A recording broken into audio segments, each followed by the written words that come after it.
Hey, cool gamer.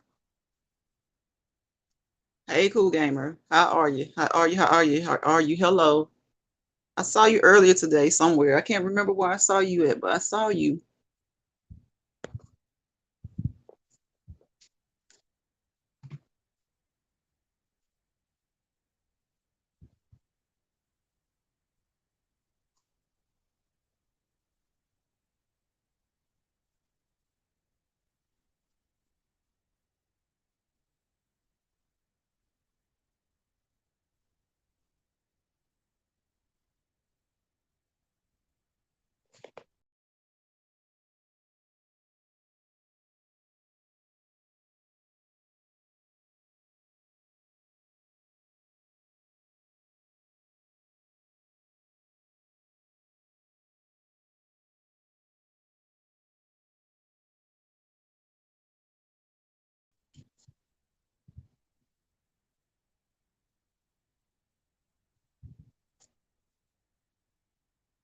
Y'all get ready with me. I'm trying to get ready, trying to get ready to leave the house.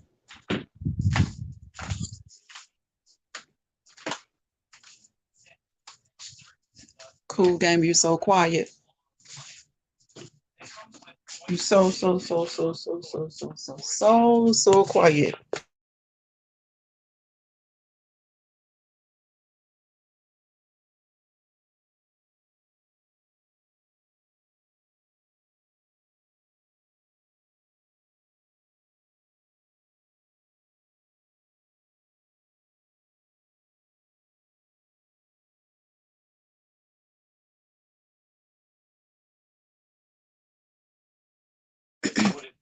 Hey, sugar daddy. What's up, bro? What's up? How you feeling? How you feeling, sugar daddy? My chef finest wine. What's up? What's up? What's up? I'm glad you in my live today, bro. Chef finest wine. Look, don't you be testing me. Cause you already know. You already know. You my chef finest wine. And we ain't you already know. Y'all, chef finest wine. Y'all know that's my chef. Y'all, we had some banner today, but we was handling our stuff like grown folks. Why can't everybody else? Why can't a lot of people do that, chef? Why can't they do that? You know what? Honestly, that's what we're supposed to do. That's what we're supposed to do as people, all people, and especially our people. For some reason, there's a stereotype that we can't have conversation. We can't have reasonable, logical conversation. It was like I was so glad. I bet Lady Shell was like, "I'm getting all these notifications. What the hell are they doing?" You know how Lady Shell is. Hey, B Sugar. Hey, sis. What y'all up to today? It's Friday. It's free for all Friday. What we talking about today? Y'all already know the Roe versus Wade thing. That's got me exhausted.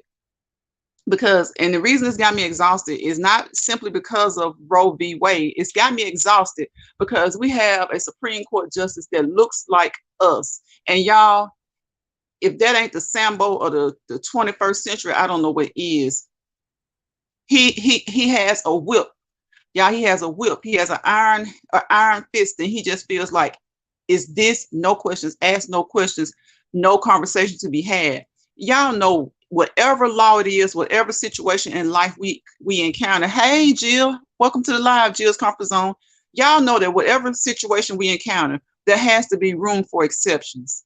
There has to be room for us to have a medium, even if it's a law that you don't like, if it's a rule that you don't like, there at times has to be some medium. We have to have some compromise. You know what I'm saying? That's why we have a Congress. That's why we have a House of Representatives. That's why we have a Senate.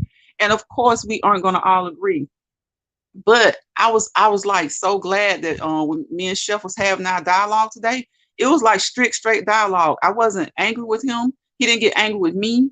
And even if I thought that it was gonna go left, we so much alike that I couldn't let something go left with somebody who is so similar to me because I need to be on his side. I need him to be on my side. What's up, kicking it with Leon? How you doing? Welcome to the live. So y'all, it's like we have so much stuff going on. And the reason I'm so passionate about what's going on with Roe versus Wade is because, like I said, the one who looks like who resembles me, that has a lot of melanin in his skin. He has opened the doors to reversing so much progress that has been made. Not just Roe versus Wade, y'all. This is like just this is the first major step. You talking about, can same-sex couples adopt children? Same-sex couples are some of the best parents you ever want to have. I don't say for 100% because I don't know, but I don't think same-sex couples are teaching kids to be gay, to be straight. I think they just loving parents who want to raise kids. And if their kids choose to be gay, then they're supportive. If their kids choose to be heterosexual, then they're supportive. I think same-sex parents are a welcome addition to the adoption arena, because there are so many kids who need to be adopted. But we have a Supreme Court justice who's going to now be looking at things like LGBTQ rights, same-sex marriage rights. These are some of the milestones that we've just made.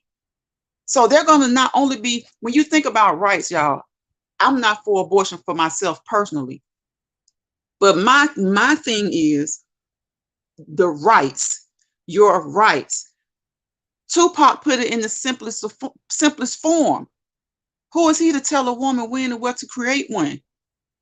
That's her body. Though I'm against it, I would prefer she not have one. I can't tell her what's best for her. I don't know what the medical situation is.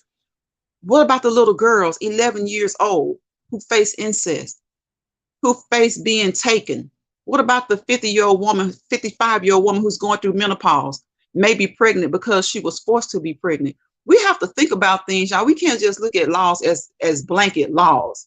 Hey, Frank G. Shorts and News, what's going on? Sugar Daddy, what's up? Kicking it with Lynn. Yes, Miss Lynn, they are some of the best parents. I mean, I'm not for abortion, but when I say that, I can't put my thoughts on everybody. It can't be a blanket statement. I don't know what the person's situation is. And it may just be a young woman in her early 20s, life getting started, and some people don't want to give their kids up for adoption because they feel like, I don't know what kind of system they're going to go into. But what I do know is, even if she hasn't been raped or any of those other things, and she just wants to do it, she's going to have to have that talk with God. I'm not the one. I can't tell a man he needs to have a vasectomy. He's going to look at me like I'm crazy. I can't, when people, y'all, these same people who are trying to overturn these laws are the same ones who wouldn't put a mask on for public safety. And that's for the public. That's the safety of the public. Us not wearing masks at one point during this pandemic, it affect what could happen to the person standing next to you. You see what I'm saying? So that's why I say, if things can affect what happens to society as a whole, then yeah, certain laws need to be implemented in certain ways. But when it's an individual choice and decision, what this woman does to her body is not going to affect me one way or the other, the next person one way or the other. That's just like a man. I would never be for a law that said men could not have vasectomies. That's his body. If he chooses to have vasectomies, that's him. That's between him and God. That's between him and his mate. That's between him and his family, him and his doctor. So that's why this is so, I'm so passionate about this. And you would think that I would be a pro-abortion person. It's not about the pro-abortion, anti-abortion to me. It's about my pro-rights. It's just as important to me, and then some, because guess what? There are babies involved. And that's why I'm against abortions, because there are babies involved. But it's just like with anything else that a person does like that. God is the one to make that judgment. I don't know their relationship. And I can't say they doomed to hell. You don't know what people asking God for when they fall on their knees throughout the day, every day. You just can't do that. I would think by now in 2022, when it comes to morals and values, we all know what's right. We all know what's wrong. And even when someone's making a decision that we think is wrong, as long as that decision doesn't affect me, I'm good with letting them and God determine what they need to do. Letting them and their husband, their mate, their children, their family determine what they need to do. And I just think we need to have more dialogue and more conversation. Shall find his wine. You just don't know. When we were talking today, that's just what I do. Honestly, y'all, I do come to social media to get a break, but every day I work on political issues. Every day. I'm in different political organizations, and I just don't bring that to YT because people can be so cruel, and people can be so empty, so they just can be so ruthless. And some of the things that they'll do to you, it's not even based on what they truly believe. Sometimes people just do things just to cause chaos, to wreak havoc, to have fiascos go on. You can have someone, y'all, that believes everything that you're saying, but because it's social media, they'll act like they disagree with you and cause a ruckus. So there are a lot of issues that I won't speak on YT, but this issue is a heavy issue. And if you look at the news right now, people have been protesting all day, but people are getting off work right now, and the steps of the Supreme Court is filling. State capitals are filling up. So what they did is basically like they left it up to the states. Why something that's been in place? Y'all look at this. We keep this Constitution that's been here 50,000, 111 years. The right to bear arms, they stick with that. They act like that can't be adjusted. If you're concerned about children, I get that. I'm concerned about unborn babies. But what about the babies in Chicago? What about the babies who are walking around right now and they won't effectively pass effective gun laws? What about those kids? So yes, I advocate for those unborn kids. That's why I don't agree with abortion, but I have to say when it comes to rights, then I have to step back and advocate for people having that choice, having the right to make that choice. Because once it's that, they're going to move on to something else. Like I said, birth control, same-sex marriage. How long has it been legal? How long has it been legal for same-sex couples to legally get married? And some of them still have struggles when it comes to that. Clarence Thomas just said that may need to be revisited. You know? So yeah, Jill, a big step back. So that's my thing, y'all. And I'm sorry I'm not putting the comments up here, but it's just like I just felt so I just feel so passionate about this, about it's like it's a rights issue for me. And my thing is, as long as whatever I'm doing is not impinging on the rights of someone else, it should be legal. That's just like marijuana. Isn't everybody fighting to get marijuana legalized? Most people, I won't say everybody, most people would like for marijuana to be legalized, right? Because if you smoke marijuana, if you feel like it's a harmful substance, then I don't have to smoke it with you. I don't have to smoke it. I don't have to be in your presence. Now, that's one of those things where I'm in the medical field. It's still not 100% clear on the effect that marijuana has on people. Of course, those who smoke it would like to say the only effect is it cheers you out. But we're talking about scientific effects. So no one can still 100% say. So yes, I feel like you shouldn't be able to, just like you shouldn't be able to drink and drive, then you should be under no influence of a substance and drive. So when it comes to, that's where I stand. If you're doing it in the privacy of your own home, in your yard, in your neighbor's yard, fine. But if you're going to be out in the roadways, you know, and all this kind of stuff where it may impinge upon the rights and safety of others, then I have a problem with it. But if it's just when it's just used, no, yeah, see, that's why we can't just say you can't do this and that's it, like they did today. No abortion. As far as the federal government goes, they made no exceptions for incest, no exceptions for women who've had sex forced upon them, no exception for little 11-year-old girls who may be victims of incest, or who may not be victims of incest, but may just be, you know, maybe they're not getting watched like they should. Maybe a family member impregnated them. You don't know what happens. Like, some things should be based on an individual case, and not just like when they made no exceptions, that was awful. Because now you have, y'all, as soon as they did that, y'all, you had certain governors, especially of Republican states, they're even campaigning on it. There are new commercials right now in the United States where they're campaigning on this. And guess what? 50% of the people felt like it should be left alone. But 93% of the people said that if it's the mother's health, then they're okay with it. 80-something% said that if it's the health, 93% said that if it's the health of the mother, then okay.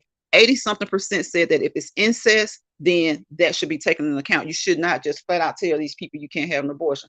So y'all think of it as on a bigger scale. It's not so much about only abortion. Abortion is like the beginning. It's the beginning. Sugar Dad says research which race has the highest abortion rate. You have to do a lot of research. You really do. Some research they try to hide now. That's just like with CRT, critical race theory, education, certain things, certain knowledge they don't want you to be privy to. They don't want the younger generation to be privy to. B Sugar says, facts, sis. This is why I'm not happy because of everything you just said. I'm just listening. Right, B Sugar. It's like, don't take that's just like okay, if I go to the grocery store, that's just like some insurances.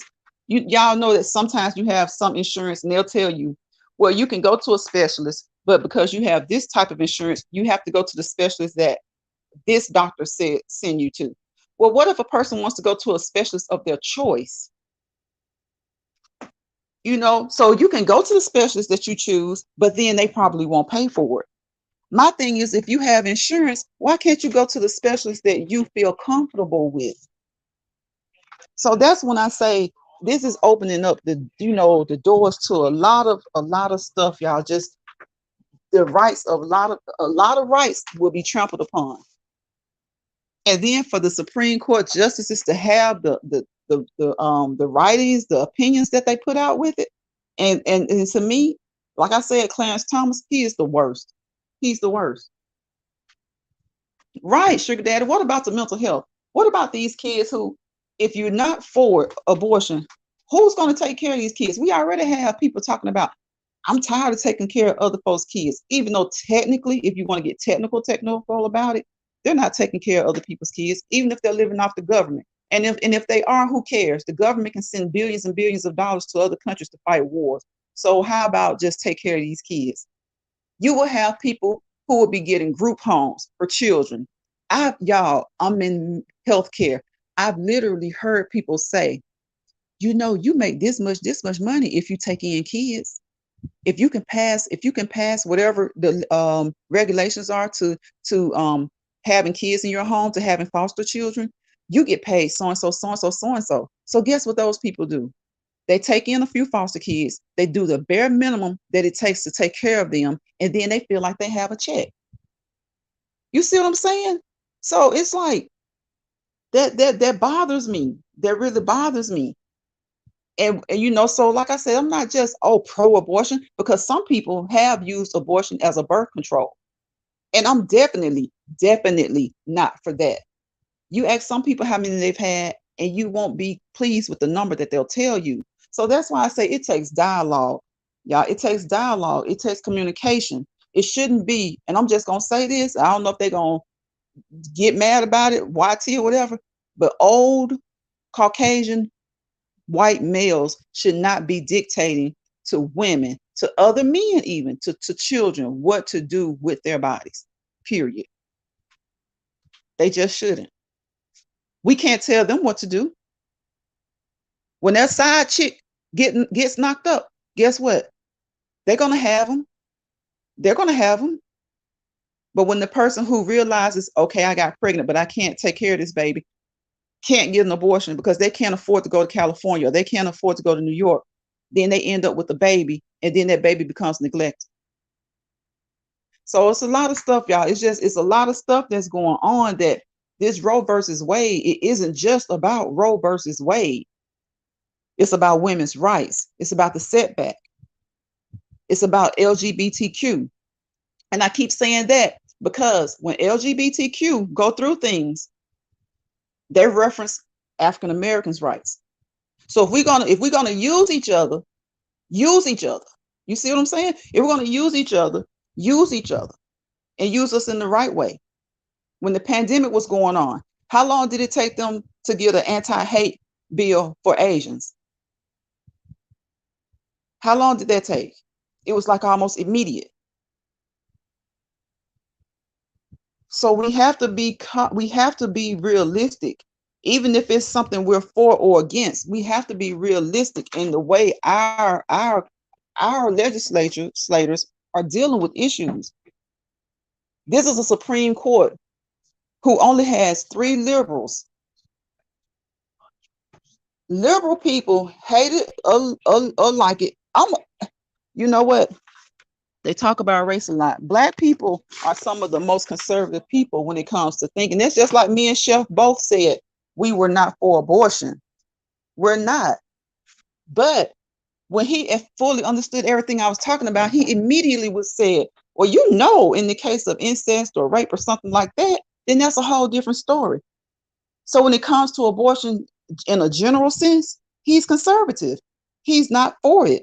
But when you make those exceptions, when you talk about the exceptions, then he's for it. So I think that's the way it is with a lot of things. We may truly not be for it, but everything is not always black and white. There's always gray area. There's black, white, and there's gray area. Now, some people may choose to make it black and white, but everything is not always black and white. And I just, like I would never ask each one of you if you are for or against abortion. You may choose to tell me. I'll never judge you for it. But what I can ask you is, are you for each individual having the right to do as they choose, as long as it doesn't inflict harm on their neighbor? And I understand pro-rights people. They say, well, it's an unborn child. Okay, I understand that argument. That is the reason I'm against it. But I have to think about it if I'm going to be pro-rights, am I going to be willing to take in however many kids I can in my area? Am I going to be able to afford to take in all these kids that now people who get pregnant will be forced to have these children? Will I be able to afford that? I can't, but our government can afford it, but they're not going to do it. They're going to do the bare minimum. And there'll be a lot of children put in homes that aren't loving, they aren't caring, they're foster homes, they're homes where people are trying to establish an income. And I ain't gonna lie, I see people every day on social media in everyday life. They don't have a job, and they'll say, I'm not working for anybody. I'm an entrepreneur. I'm a this, I'm a that. Okay, well, do you have that paperwork though? Do you really have that paperwork? And if you do, then good. And if you don't want for anything, good. But how many people truly do have a thriving, successful business? See, sometimes I hear a lot of people say they do this and they do that.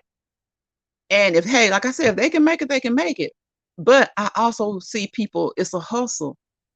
And there's nothing wrong with that. But when it comes to hustling children, there's something wrong with that. It's something wrong with hustling children. And if you're forcing people to have kids who may not need to have children, there's something wrong with that. And I know people will say, well, they decided to get pregnant, that's on them. Well, guess what? It takes a man and a woman. And who can always walk away? They both can walk away, but who traditionally walks away? Then you have, it's just a lot of stuff. And then it goes into that, well, the government set us up to fail. But even when the government tells you, okay, if the government sets this housing complex up and says, you know what, you can live in this complex, you and your baby's father, y'all don't have to be married, and we'll still base the rent on your income. Guess what? Not saying no women will walk away, but at some point in 5 years, if the government tells you that, 5 years later, who's likely to have babies in other homes after they've had this setup where the government says, you know what, we're going to keep families together. So you're a man and you're a woman and you're a couple and you want to keep your baby, we'll put you in these homes based on your income. Okay, I'm saying this, y'all, because they say that the government tears apart all the families, right? Okay, so you give them a complex to live in. These are 2-parent home complexes, apartments. Within a few years, who will most likely have other children outside of that union, or that coupleship or whatever, in another home? So we can't always say that the government tears down homes by tearing families apart or telling families they can't live together, or you can't let this man live here or you don't get help. If you say, because they say, well, they don't let the men live in the homes, y'all already know. Especially, I ain't gonna say just young men, because it's some of these old cats been doing the most out here. You put them in the home, 9 times out of 10, another child is going to be born, and it's going to be with another woman outside of the home. So then what? Then he can have 2 homes, I guess. You see what I'm saying? It's like we have to always look at as much of any situation as we can, because none of them are perfectly just right. Republicans are against abortions, but they support the death penalty. And there's another country that has women over here. They don't want Mexicans to come over here and have. The Constitution says that if an immigrant comes over here, even illegally, that their child and has a child, that child is now an American citizen. So for that reason, a lot of times, yes, Mexican people will come and have babies. Well, guess what? It's not just the Mexicans. Trump himself has it set up where another country, their women come over here, but see, those people look like him. And they're having anchor babies as well. It's not just Mexicans, and it's not just melanated people coming here having anchor babies. Happy Friday, host chat. Passing through, thumbs up for you. Thank you, Georgia girl. I appreciate that. Thank you for thumbsing up the live, and thank you for coming through. Lady Shell says, I'm all for women having the right to choose. You can't take that option completely away, even if it's an option. Exactly, Lady Shell, exactly. And that's my thing.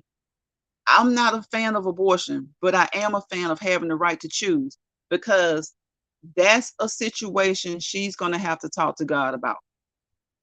But here on earth, do they not remember the 20s? And it's completely what he said it would be, taking this country and making America great again. So I guess America being great again was when women had no rights, or when women were in back alleys allowing people to insert hangers or trying to throw themselves down flights of steps to abort babies that they knew they couldn't afford.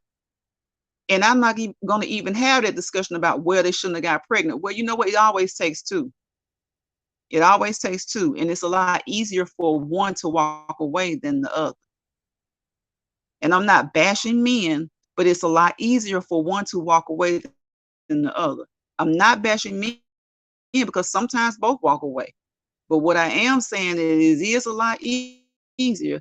And it's certain groups of people, since they want to stereotype, certain ones of us, we're going to take care of ours. It may not be perfect, and things aren't right. And then that's when you go into that mental health and that mental illness kind of thing. Then, we can take this in a whole lot of different directions. But we tend to want to take care of ours. And when I was in high school, it wasn't us who was having abortions.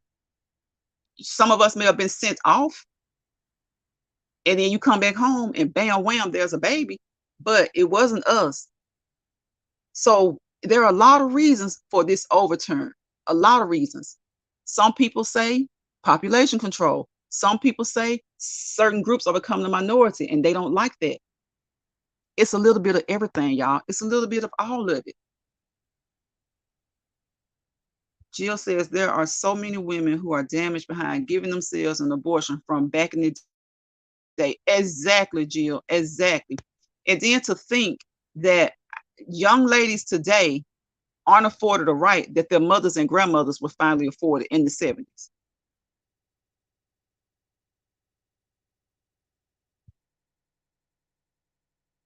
Roland, I can't even, with him right now, he has always just been, we needed somebody to represent us, to look like us.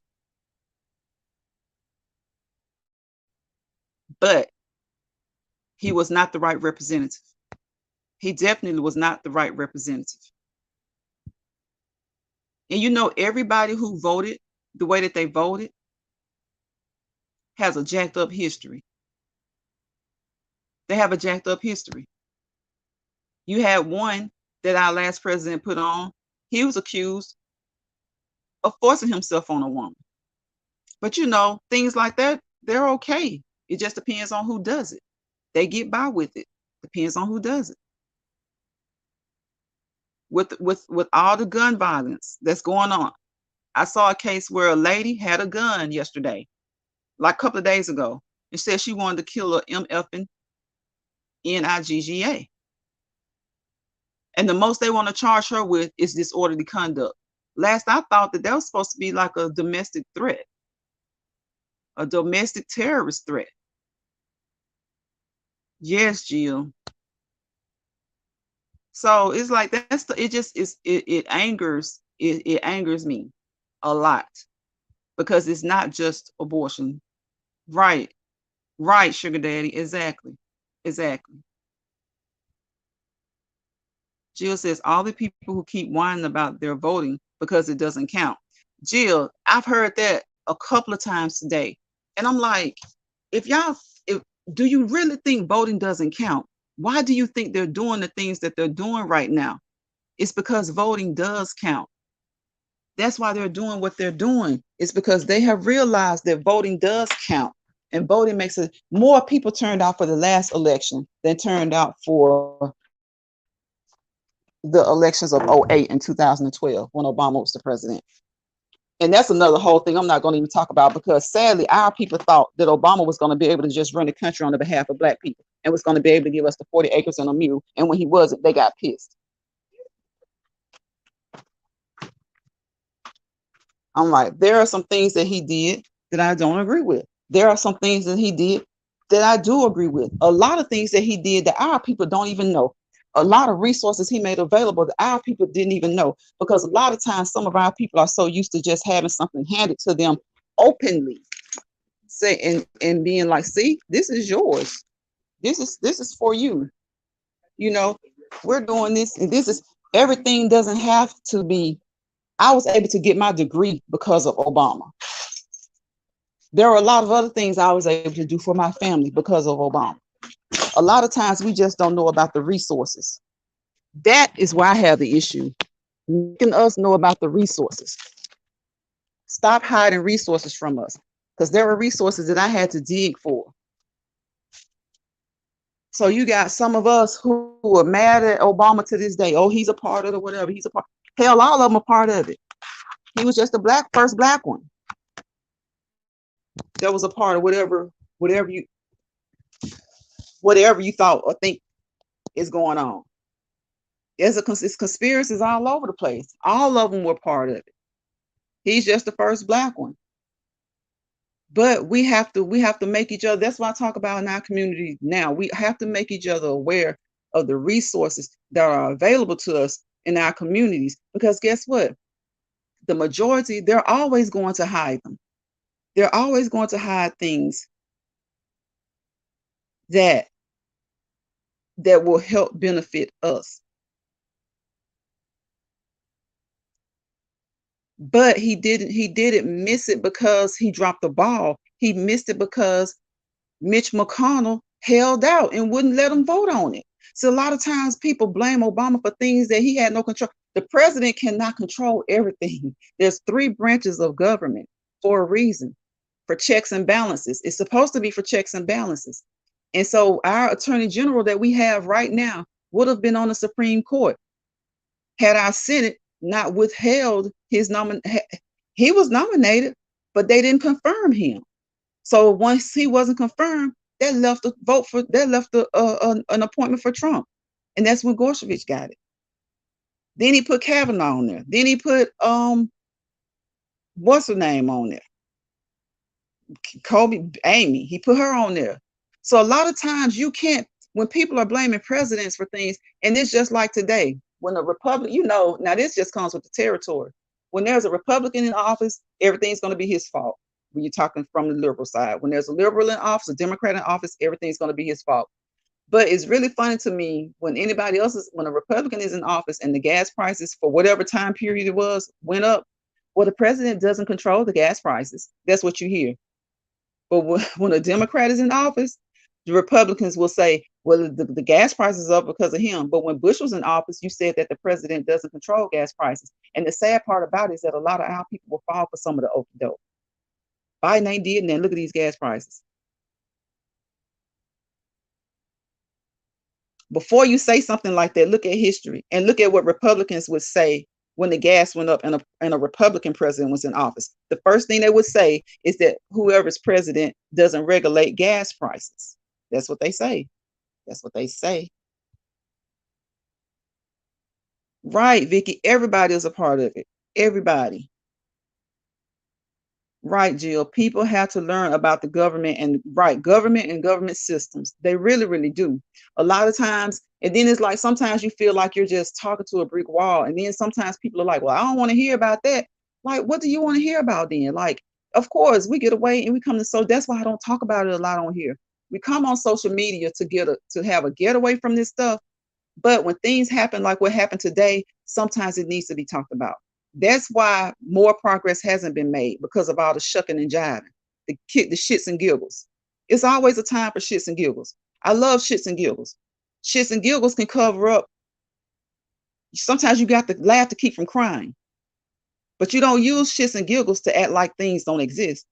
Hey, that's like if I ask y'all to come over to my place and I'm like, y'all, come on, we got to go. I got to go in here and get this out of the bedroom. And I want y'all to come in there. And I run in my bedroom right quick. Say my bed is full of all kinds of mess. Well, I get a blanket and I throw it over there. You don't see the mess, right? Okay. So when we kiki and ha ha ha and shits and giggles, we're kind of suppressing and putting things to the side, and that's okay.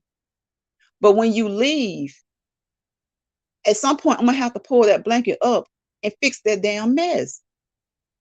At some point, even though we got to get our endorphins flaunt going and have some shits and giggles just to make it around here, we still got to address the mess. We still got to address the mess.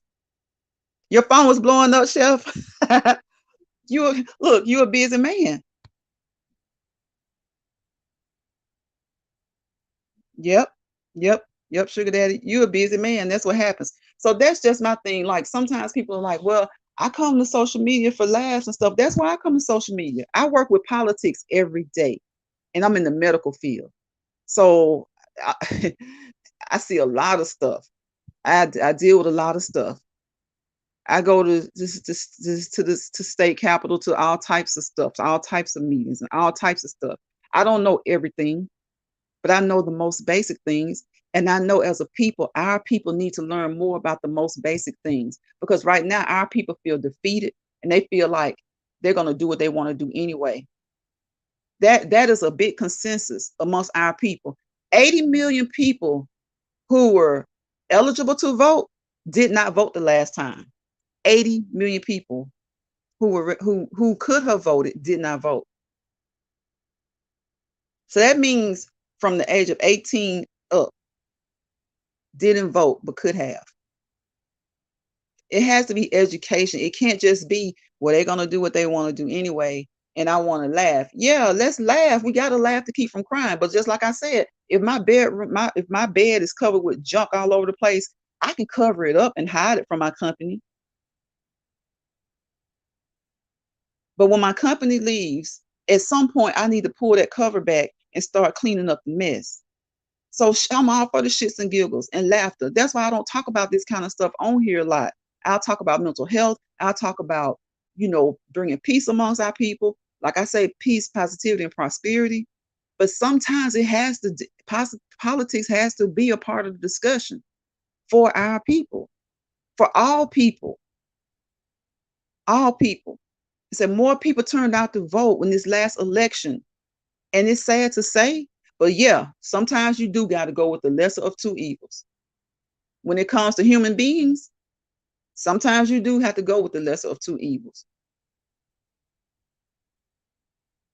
Because it is what it is. We got to start somewhere. John Lewis and all those people did all this fighting, got all those head busts for people that are 40 and 50 years old to say, they're going to do what they want to do anyway. Well, guess what? If those people down at the Edmund Pettus Bridge, if those people down in Birmingham during the bus boycott, the little girl over there in Little Rock, Arkansas, that went to school after being spit on and all this kind of stuff, if all that stuff didn't happen, things wouldn't have gotten better for some of us during the 80s and 90s. Then we became complacent. And then we became complacent. Some of us are lazy for no reason. Some of us have no reason to be lazy. Won't march for shit. And I know, like people say, marching don't always do stuff. Marching don't always do stuff, but there are other strategic ways. I'm all about not marching for everything too. But there are other strategic ways of planning. There are grassroots efforts that we can imply and that we can be a part of It's numbers. People want to say money and power. Yes, money and power. But don't you know that those people with the money and power feel threatened whenever the numbers of the little man starts to grow? Hey, Rock Just Living, welcome to the live, sis. Welcome to the live.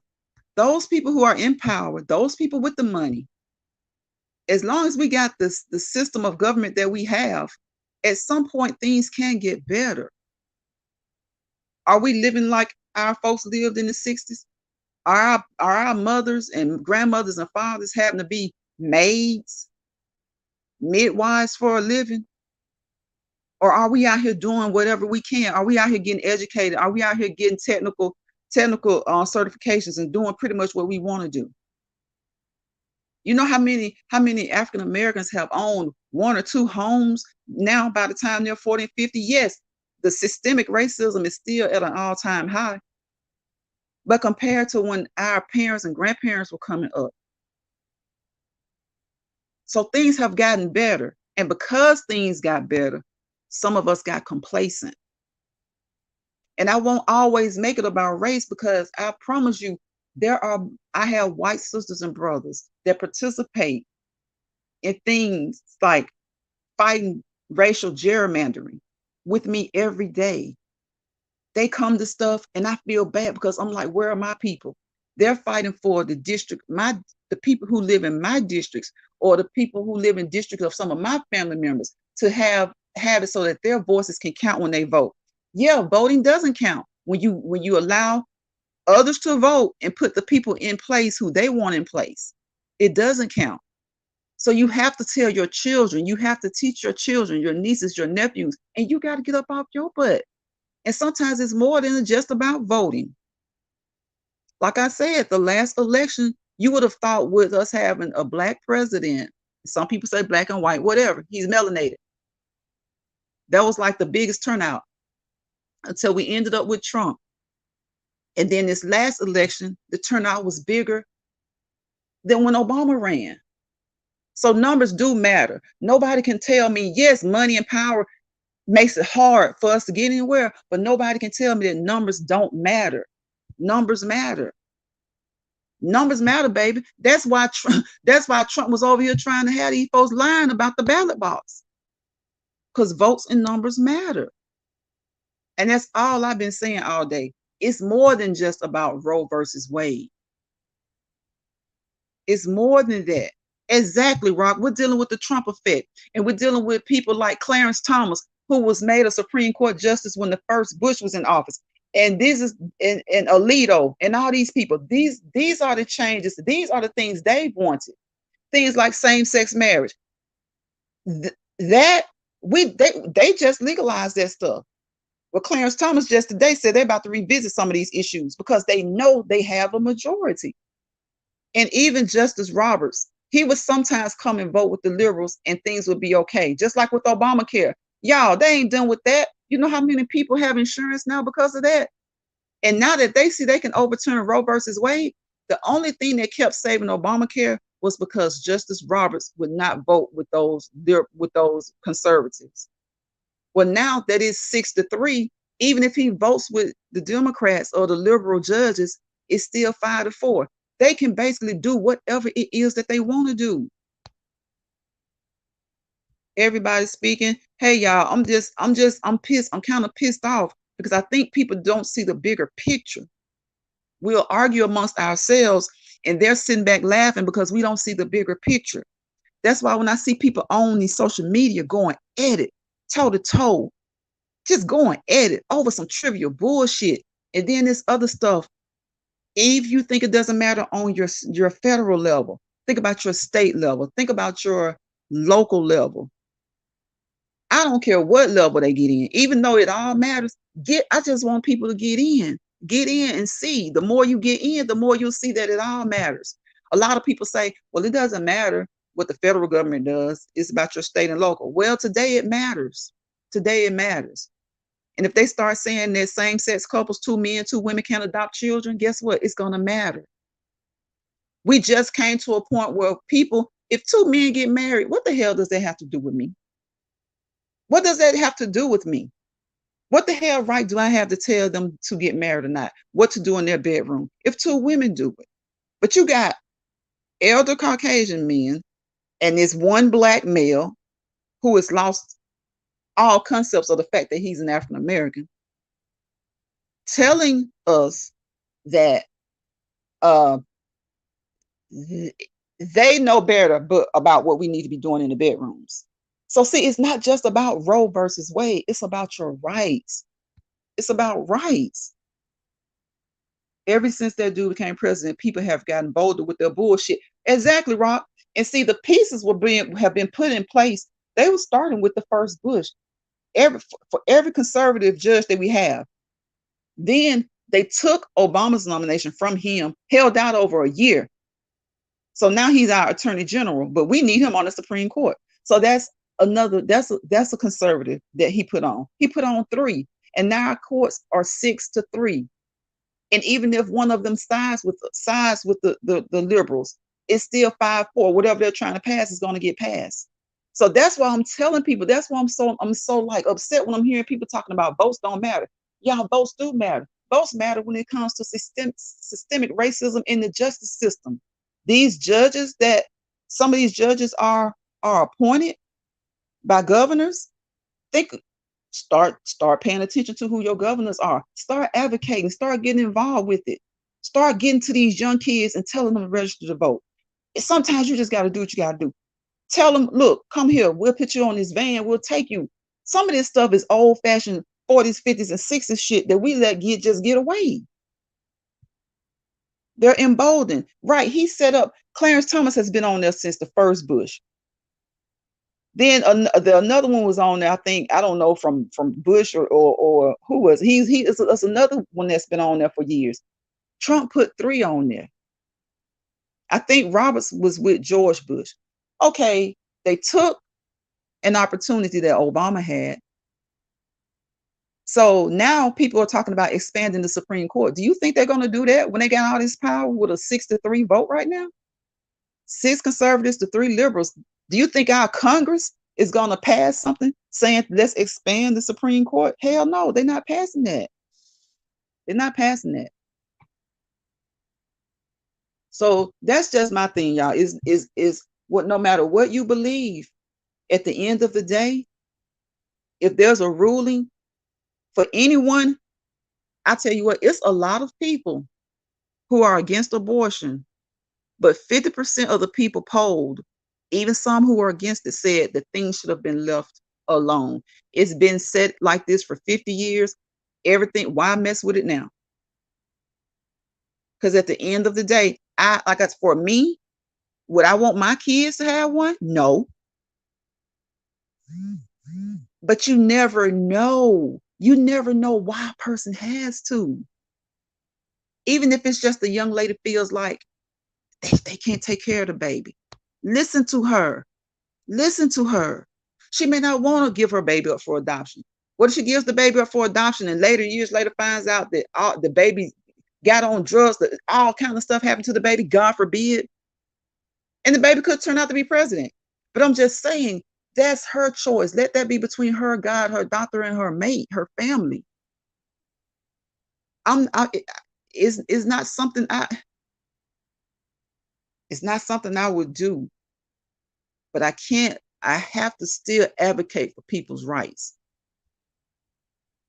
Lady Shell says a lot of things are probably about to be reversed. Yes, it is, Lady Shell. That's why I've been saying all day. Thomas has basically said that they're about to visit some other things.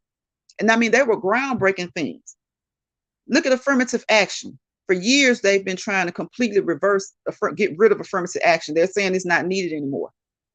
If they can overturn this monumental law case, they're going to try it on more laws and cases and strip away more rights. Exactly. And I think some people aren't going to fully understand that until it's a right of theirs that's been taken. Some people aren't fully going to understand that until it's a right of theirs that's been taken.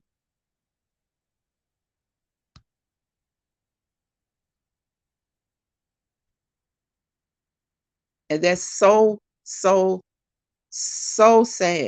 It's so sad. So that's why, just like when I was talking to Chef, I would never ever judge somebody about their opinions. Now I ain't gonna lie, some stuff, some people just be out of hand. Some shit, yeah, I'm a judge it. I'm a judge it because some people think that they're holier than thou. Some people feel like they can rule other people with an iron fist. But America, to me, y'all, is basically becoming an authoritarian country. It's becoming an authoritarian country, and it's just like Lady Shale said. If they can overturn this monumental law case, they're going to try it on more laws and more cases, and they're going to strip away more rights. Hey, Spiky, how you doing? Welcome to the live, Spiky. Thomas, yes. Roland, yes. Yes, he does. He always votes against affirmative action. Kids grow up, that's their decision as well. He's always, every time something comes up with affirmative action, if it's to get rid of it, that's how he votes. That's how he votes. And people still don't even understand the Uncle Tom and Sambo concept. Clarence Thomas isn't an Uncle Tom, he's a Sambo. He's a Sambo. You see, I do not want Uncle Thomas to be the new face of Black America. And you know what, Sugar Daddy? He's not the new face. Everybody's been known how he is. Everybody's been. It's like you want the courts to. That's okay. You guys know we just got a new Supreme Court justice, right? Miss Jackson, Justice Jackson. They fought all they could, not because like Brett Kavanaugh, she wasn't accused of sexually assaulting anybody. She didn't do anything. There is nothing in that woman's history that would prevent her from being a Supreme Court justice. But those Republicans, those conservatives, did not want her there because she would be potentially, because we never know how our folks going to do. She would potentially be some representation for us, for African American people, because Clarence Thomas has not been a representation for us. When they put him on the Supreme Court, that was not. Oh my gosh, that was not diversity. That was not diversification. When they put him on I know y'all watch the Boondocks. I know a lot of y'all watch the Boondocks. Clarence Thomas was Ruckus. Y'all know Django, he was Stephen. When they put him on the Supreme Court justice, he wasn't a representation of us. He wasn't. Exactly, Rob. And tells him how to vote and what to do. And she in this fiasco with Trump. She and all that voter stuff, all the emails saying all kinds of slick and shake, doing all suggesting illegalities being committed. She sent a lot of those emails to those people who represented him. And at one point they were saying that he honestly should be impeached. Because Supreme Court justices, that's the only way they can be removed. That's a seat for life. So if they don't retire, then they can be impeached. And the conversation, the dialogue that his wife had amongst people during the election, it calls into question, how can we trust this man? But you know what? They're going to fight it. If you were to try and impeach him, they would fight it because he's doing exactly what he wants them to do. Him sitting on the bench is just like another Caucasian man sitting on the bench. And not just any Caucasian man, a Caucasian man who doesn't care about anything or anybody besides what he cares about.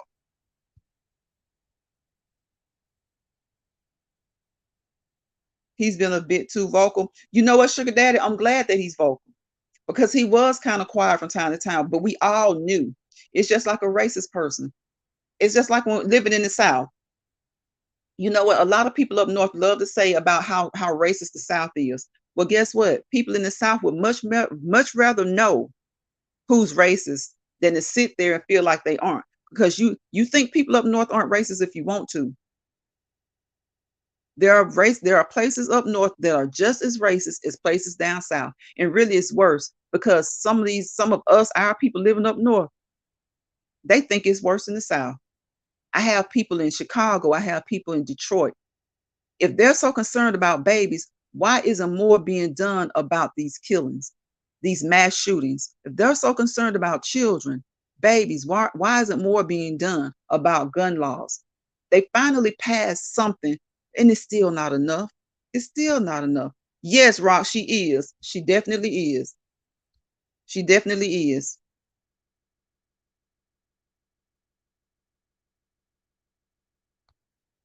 And see, and he's and you know what? People wonder why uh, Ruth Gator Ginsburg, why she wouldn't retire. Why she wouldn't retire? She wouldn't retire because when Trump was in office, because she knew he was going to put another. It would have been another conservative put on the Supreme Court. Some people said that she should have retired when Obama was in there, so he could have got a younger person. But you know, that lady did a lot of work. So if she didn't want to retire, that was her choice not to retire. But a lot of people said they wish she had retired when Obama was in there, so he could have gotten that he would have been able to nominate someone for her position. Well, when he did nominate um what's his name, our attorney general who we have now, when he did nominate him, they held out on the nomination until after the election, which gave Trump another nomination. He pulled his own curtain back some good from this. We know him. Everybody knows he's not for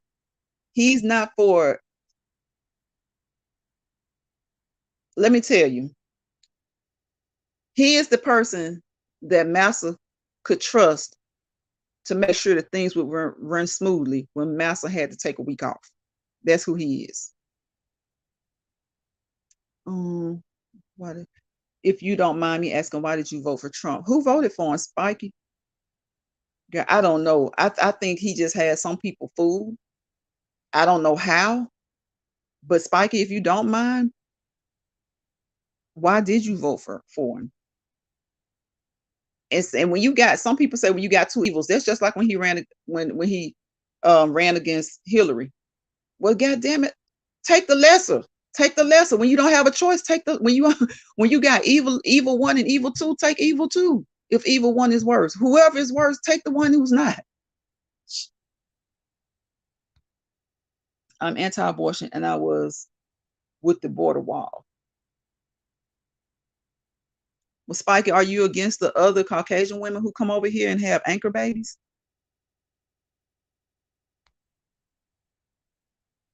She had heart and integrity like Thurgood Marshall. So a lot of Christians did, but far more Christians didn't, who look like us. And people, the voting counts. Ask Georgia. Ask the state of Georgia. Voting counts. It counts. We have Raphael Warnock. It counts. It counts. Georgia was flipped. It does count.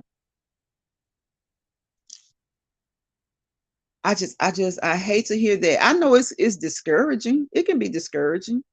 We vote for people. Sometimes the people we want don't win. I know it's discouraging, but that's just like in your home life. You don't always get what you want, but you continue to work on getting better. You don't always get what you want, but you continue to work on getting better. The goal is of course, the goal is to have what you want, but when you can't, you work to get better. But some people feel like that's just like now. We have a Congress. Y'all, it's 50-50. Our Senate, 50 Democrats, 50 Republicans. And if there's a tie, guess what? Since we have a Democratic president, Kamala Harris gets to break the tie. And there's a lot of stuff that could have been passed. But you know, it's two Democrats. I'll say their names. Kyrsten Sinema, Joe Manchin. They're Democrats in name only. They vote with Republicans. They might as well just become Republicans. We have so much that could be passed right now under Biden. People are dogging the hell out of Biden, But it's so much that, it's not just the president. Legislation comes through Congress. And there's so much right now that they just let sit. They let it sit there. And then when it does come to vote, we got 2 Democrats who, for some reason, I guess they feel like it makes them famous. It'll make them famous 100 years from now when our great-great-grandkids are reading history, that they voted with Republicans.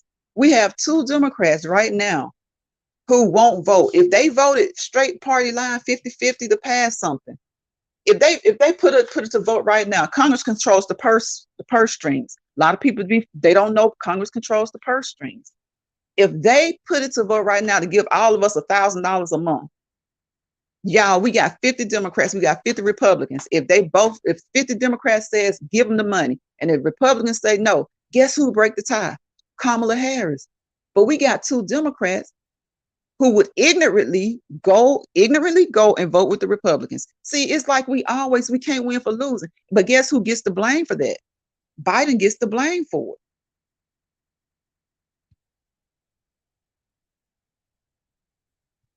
What did Trump do for you? As an African-American young woman, what did Trump do for you? Yes, Rob. Yes. Tell me, what did Trump do for you? Trump thinks black women are silly. Y'all remember Twitter D and Twitter Dumb? Frank said, I'm just listening. Okay, bro. Appreciate that. No, I can't do racist or not, because we're not gonna ever get rid of racism. But there was a point where even racists would do what's right. You got racists right now who they're against abortion, but some of them have been interviewed and they were like, well, it's been the way it is. Just leave it alone. So they were even willing to leave it alone. Your representatives, people, they're supposed to represent what the majority of the people want. Supreme Court justices are supposed to rule based on precedents. And when there is no precedents, then they are supposed to set precedents. Now, that's not saying that they can't overturn things. As of today, we see that they can definitely do that. But when why not go with the will of the people? You have 50% of the people saying overturn it, 50% of the people saying leave it alone. I say you leave it alone, because then you ask, that's when you do more investigation. When they saw that it was 50-50, then they said, well, what about in the case of a woman's life?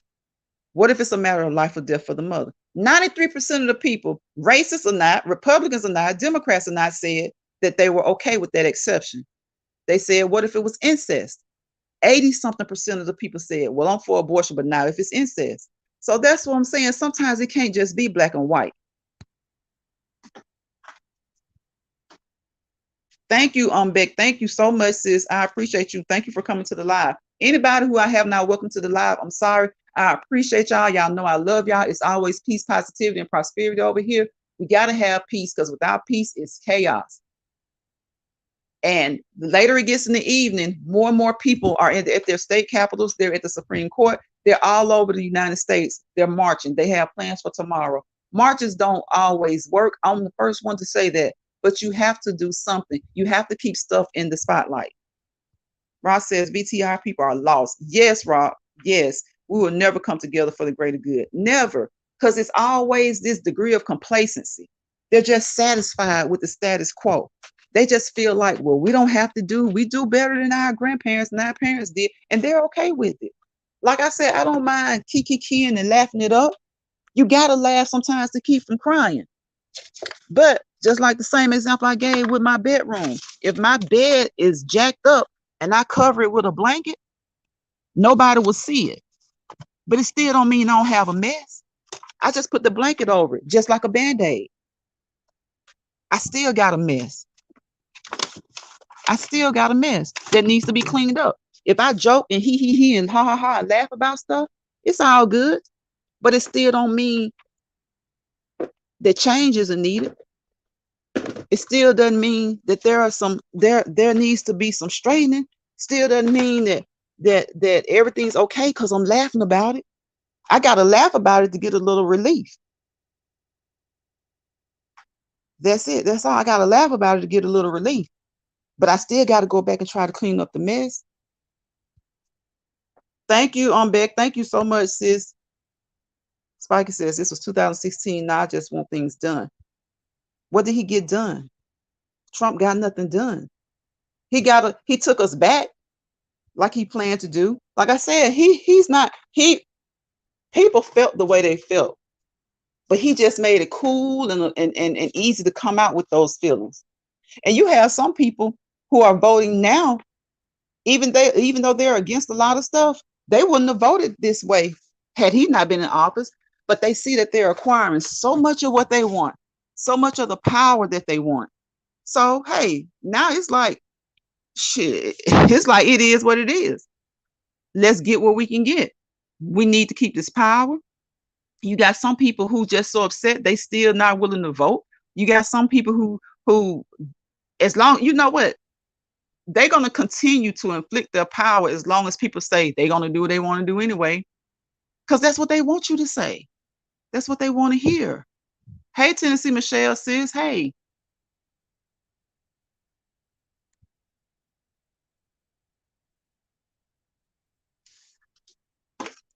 I don't know I really truly don't know everything that you believe, Spiky, but I know what it takes. And it takes more than just superficial. It takes more than just the superficial for us to make choices. To make choices on what that's just like today. Again, prime example. Who is the federal government? We see who they are, but why would you make it blanket? We're going to leave it up to the states. They didn't have to overturn it. They could have said, okay, we're going to keep it in place. And they could have made adjustments to it. They could have, whatever adjustments that they felt like they could have done, they could have kept it in place and said, as far as people who are raped, as far as young girls, as far as incestuous situations, they could have done better than overturning it. And it just lets me know that whoever did that, whoever caused that leak, I hope they never find out who it was, because there's a lot more that needs to be found out. Because we've been knowing for the longest that this was going to happen, but it still pisses people off, and it's still bad. It's still not good. It still sets this country back. I didn't ask for a check. I asked for equal opportunity. Of course. Exactly. Exactly, Sugar Daddy. Exactly. What's up, Money Boy Trey? Welcome to the live. What's up? What's up? What's up? Everybody speaking. Trump was fake talking president who did nothing for the United States. That's what Frank Shorts and News. Okay, Frank, I'm looking at, I forgot you got more than one channel. Tennessee Michelle speaking to Jill. Yeah, I mean, they say what, I mean, no president, to be honest, no president really does anything. That's why it pisses me off. We have 3 branches of government. That's why it pisses me off when people are so mad with Obama. Hell, Obama wouldn't have become president had he went up there and strutted in that son of a bitch and said, I'm going to do this, and this for Black people. No matter what color you are, you have to run this country the way you run this country. Presidents have to do what they have to do. There's so much into this shit that everybody want to say Obama didn't do this, Obama didn't do that. Well, hell, this shit right here with the Supreme Court, like I said, this has been set up ever since the first Bush. If people in the 70s can figure out we don't need women in back alleys having abortions with hangers, we don't need women throwing themselves off of porches, off of balconies to kill babies. If they could figure that out in the 70s, why in the hell they can't figure it out in 2022? You're gonna make somebody go all the way to California, all the way to New York, all the way to Illinois to have an abortion, to see some doctor that they've never seen before, that they don't know, that they have to hope and trust, when they have doctors in their area that they know, that they have relationships with, that who they've gone to, that knows their body.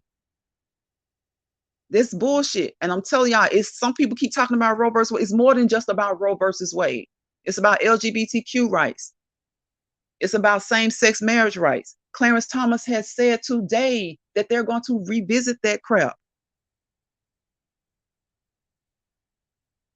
Exactly, Rock keeps us divided. And people talking about what Obama did. Shit, Obama did a lot for me.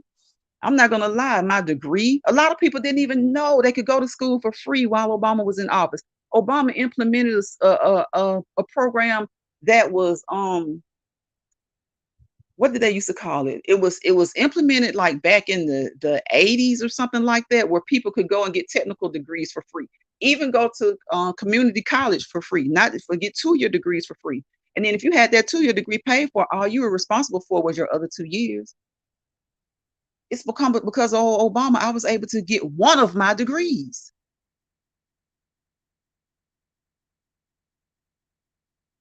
It was because of Obama, a lot of shit, but a lot of people don't know because a lot of people don't be privy to stuff. Instead of us sitting around here talking about what a president did or didn't do, because like I said, he couldn't run the country like he was running for blacks only, he would never have been president. So instead of talking about what he did and didn't do and pushing and promoting Trump, who outright tells you to your face you ain't shit to him, I never see how people give Trump a pass when he tells you to your face you ain't shit to him. I could never vote. I could never vote for a man who called for the execution of 5 innocent black boys. He didn't know that they were guilty, and they weren't. They were innocent. He didn't know that they were guilty. They hadn't even been tried yet. They railroaded them boys up. Anybody that can get with that kind of shit, it's some questioning. It's some mental health evaluations that need to be done. Anybody who can get with him and support him on anything. But you know what? You got our people talking about, he like Mike Tyson. He like Herschel Walker. They like any Mandingo that can make them some money.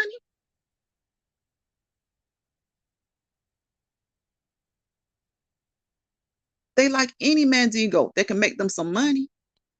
You got Herschel Walker. Georgia has proven that voting matters. Georgia proved that in the last Senate election. Georgia is one of them. It might be the Hollywood of the South, but when it comes to politics, racist is crap. But they can elect a black guy and a Jewish guy to the United States Senate. Things can happen. They may not happen when you want them to, but you have to be the foundation. You have to be the seeds. Things can happen. It just pisses me off to hear people talking about voting doesn't matter. It doesn't matter when you don't get out there in numbers. It doesn't matter when it's not promoted, when it's not pushed. It doesn't matter when you don't encourage young people. Do you think, I'm going to say it like this, Caucasian Americans, they will go to the polls with their kids. And some of them will even go inside and pull the curtain back to make sure that they vote the way they want to vote, but they make sure that they vote. We too busy talking about it don't matter. Vote, it doesn't matter. But let me tell you how much it matters. It matters so much till they're really trying to make America great again. The doors have been open. And it wasn't just with today. The setup was a long time ago. Trump just came in and just blew it wide open. Conservatives have always thought the way conservatives thought. Democrats have always thought the way Democrats think. But there have been times where they're bipartisan, they think about something, they cross over, and it's for the good of the majority.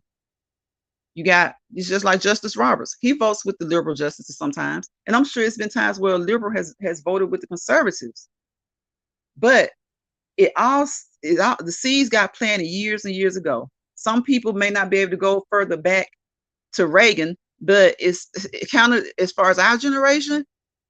The seeds that are coming to fruition now kind of started with him in the Bushes. They weren't no Trumps, but they were the Bushes. So things were kind of set just right, primed just right for Trump. Trump is not smart. The people around him knew that things were primed just right. He just happened to come and have the opportunity to fix the Supreme Court, to fix the makeup of the Supreme Court. They helped him out when they withheld the nomination that Barack threw out there. They helped him out with that. So people just got to learn to quit fighting each other. It is what it is. Just like now, they've overturned it. So you got some people who are going to be discouraged, and they're going to say they do what they want to do. Well, you know what? Since they've left it up to the states, then you need to be hitting the pavement. You need to be trying to be a part of the change for your state.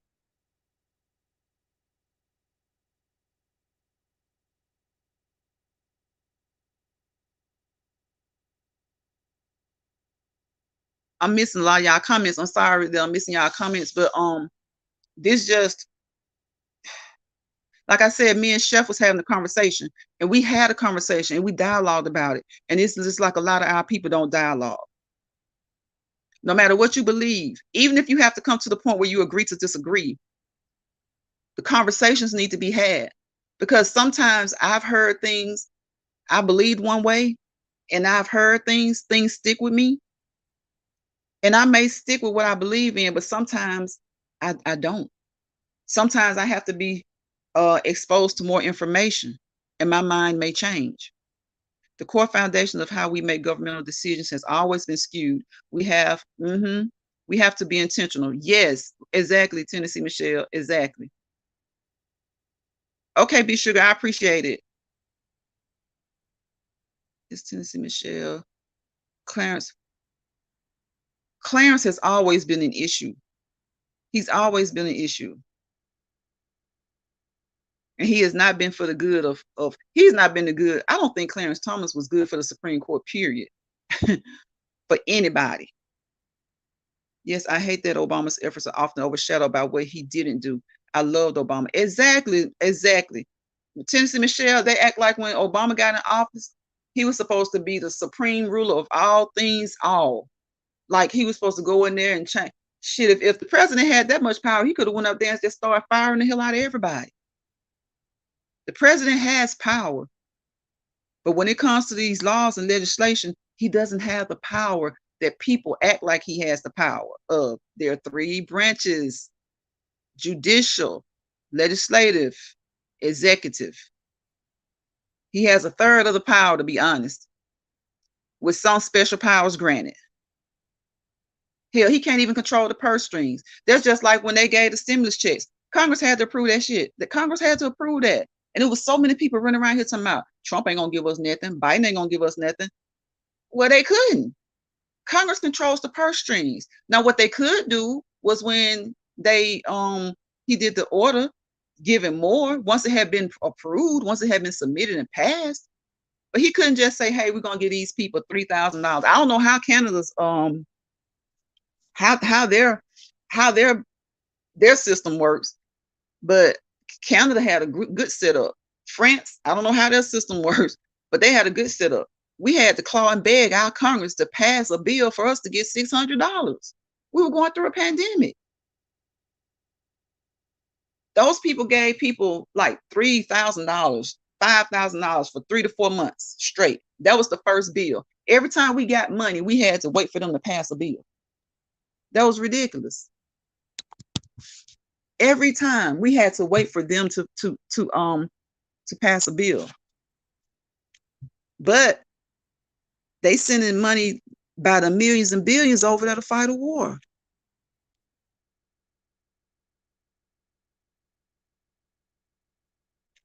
Have a good night, Jill. Thank you for coming to the live, Jill. I appreciate you. So that's just all it is with me, y'all. It's not even so much about it is about Roe versus Wade, but it's about our rights. Tell me what man wants those people sitting on the Supreme Court to at one point tell them they can't have a vasectomy if they would choose to. Or what if they said, just like they saying you can't have, okay, they outlawed abortions on the federal level, right? It's up to the states. Okay. So what about countries who limit the number of children you can have? You know, you just never know. When a country becomes authoritative, you just never know. And see, a lot of men aren't upset, but a lot of men have been showing that they're upset lately because just think about it. That's your reproductive system. People we don't know are trying to control our reproductive system. Okay, so what if a man has 10 kids and he decides, you know what? I'm not fixing to stop slinging this thing, and I'm not fixing to wear any protection. I'm with who I want to be with. She's young enough to still have kids. So what if the man decides he wants to have a vasectomy? And he has, but then he goes to the doctor, and the doctor is like, I can't give you no vasectomy because that's a felony. That's against the law. Not that a lot of men see that you get a lot of men to come on here and say, I don't want no vasectomy. Maybe you don't, but what if you did? The choice is being taken away from you. The choice is being taken away from you. And now they're talking about different types of birth control. They're talking about laws that may affect in vitro fertilization. What in the hell they got to do with in vitro fertilization? First of all, that's a scientific breakthrough. So now you want to mess with laws when people who can't have kids or having trouble having kids, they want to get in vitro fertilization. They've been talking about, and I see a lot of people are saying, y'all are just saying, what about this? What about that? We're saying this because these are the things that they said in some of their opinions. Clarence Thomas was the one who said the most. Issues will be revisited. Issues that should have been for the improvement of society. It should have been the issues that people are for, issues that nobody really cares nowadays. If two men gets married, who cares? Nobody cares if two women gets married. Who cares? Next, they'll be saying that people who want medical treatment as far as undergoing sex changes, they're already messing with that kind of stuff. Miss Mesquite, I appreciate you. Thank you so much, sis. I appreciate you. I just saw that. Thank you. Thank you for the cash app. I really do appreciate that. Y'all, this is just stuff to make us have conversation, to make us dialogue. Whether you are for abortions or whether you're against abortions, you have to have these conversations. Look at how long they've been trying to overturn affirmative action. Hey, Pierre Coleman, how you doing? Welcome to the live. So you see Sugar Daddy? When you say, I wish they would, that's how women feel. And see, and that's why more men have started to be more vocal about abortion's rights. Because you get to a place in the country where the rulers of the country are telling them what you can and cannot do with your body. They're telling women. How long do you think it'll be before they tell men? And if you think that that being a man is safe, makes you safe, well, hey, what if it's certain men? You know what I'm saying? What if they start to address Black men? What if they start to address Asian men? What if they start to address Hispanics? What if they start to address poor men, regardless of race, creed, of color? So there are just things that we have to think about, regardless of what side of the current issue you fall on. My thing is the bigger picture is about our rights. That's the bigger picture. Today is your birthday. Happy birthday, Pierre Coleman. The bigger picture is about our rights. Sugar Daddy says Roland's reviews make 1/6 look like a rap battle. That's why they acted a fool. See, people think it's not important if they want to. That's why they acted a fool. They wanted him to stay in office to do some more crazy, to be a part of it, because he didn't do what he did. What that happened today, he set some of the pieces of the puzzle in place, but he really didn't do it. He's just made it easier for those who want to do crazy things to do crazy things. Trump didn't really do this today, because those people who were put on the Supreme Court, they went through a vetting process. They were questioned. Brett Kavanaugh, he was questioned. Barrett, she was questioned.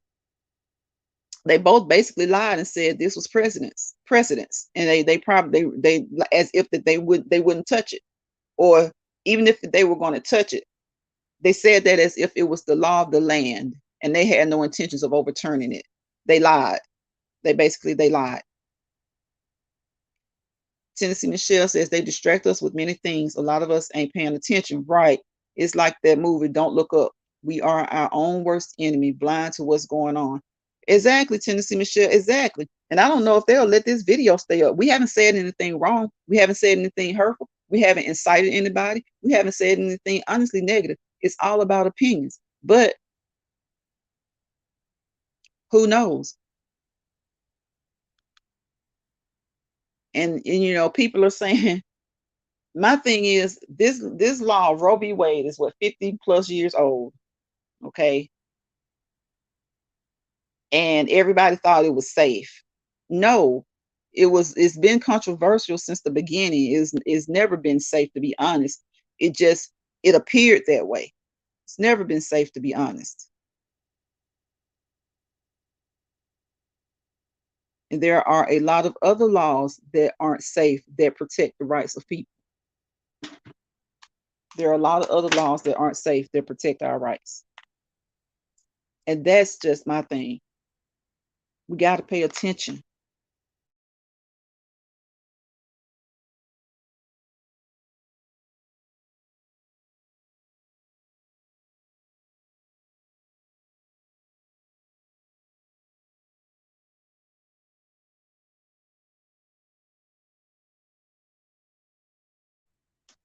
See, Tennessee Michelle, our king has no road.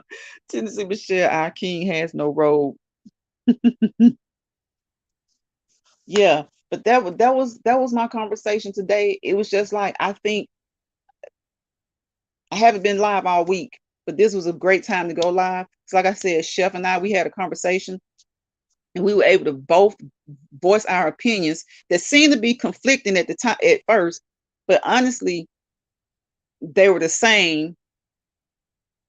But like I said earlier, everything's not black and white. His was his way for a reason, and mine was my way for a reason. And so they were a little bit gray. Both of us are against abortion. I'm against abortion, but for me and for mine, anybody that I love, but even if it's someone I love, it has to be their decision, and it has to be based on their circumstances. He's against abortion. And then when he realized I was talking about it was like a blanket reverse, he was like, oh no, definitely not in the case of rape or incest. So see, things aren't always just black and white. And the way they ruled today, they made it like it was black and white. And it's not. I also don't believe in doing a lot of talking without action. Right, right, right. Tennessee Michelle, and so many people say, what is marching going to do? I've marched, walked, sat in, all within the 2000s. I get mad and be ready. Right. And they all ask, what is it going to do? It does still help. It does still help because it gets attention. It gets the attention of those who think things don't affect them. But then when you're doing this walking, you're doing this march. I'm not for marching all the time for certain things, but there are certain things that I do march for. I do walk for. I grassroots. Some things are worth it, even if you only draw the attention of people and get them more involved and get them more, include them in what's going on. Because y'all, some people truly, honestly, don't know what's going on. They don't know what's going on until somebody tells them they can't do something. And that's sad. I still walk. They said, what did marching and all this stuff get us? Well, Representative Lewis said good trouble, right? He got clocked on the head at the Edmund Pettus Bridge, but went on to become a lifetime legislature, something many black people aren't afforded to the opportunity to do. And it's still not enough of us in Congress. It's still not. But they got into good trouble. The trouble they got in back then when they were marching and sitting in and all this stuff that people nowadays think doesn't work. Those are the things that they did back then in the 50s and 60s that made it a little bit easier for us in the 80s, 90s, and 2000s. So yes, there needs to be new ways of addressing things. There need to be new avenues to addressing things. But guess what? It's always got to be peaceful. You can't go in there trying to cluck heads because they don't listen to you then. You know, especially if you're black, you're not afforded the pass that people got on January the 6th. not afforded that pass. So you have to be strategic. And sometimes strategic takes meeting. It takes marching. It takes working with people that don't look like you. Because believe it or not, more people who don't look like us sometimes fight for the rights harder than we do.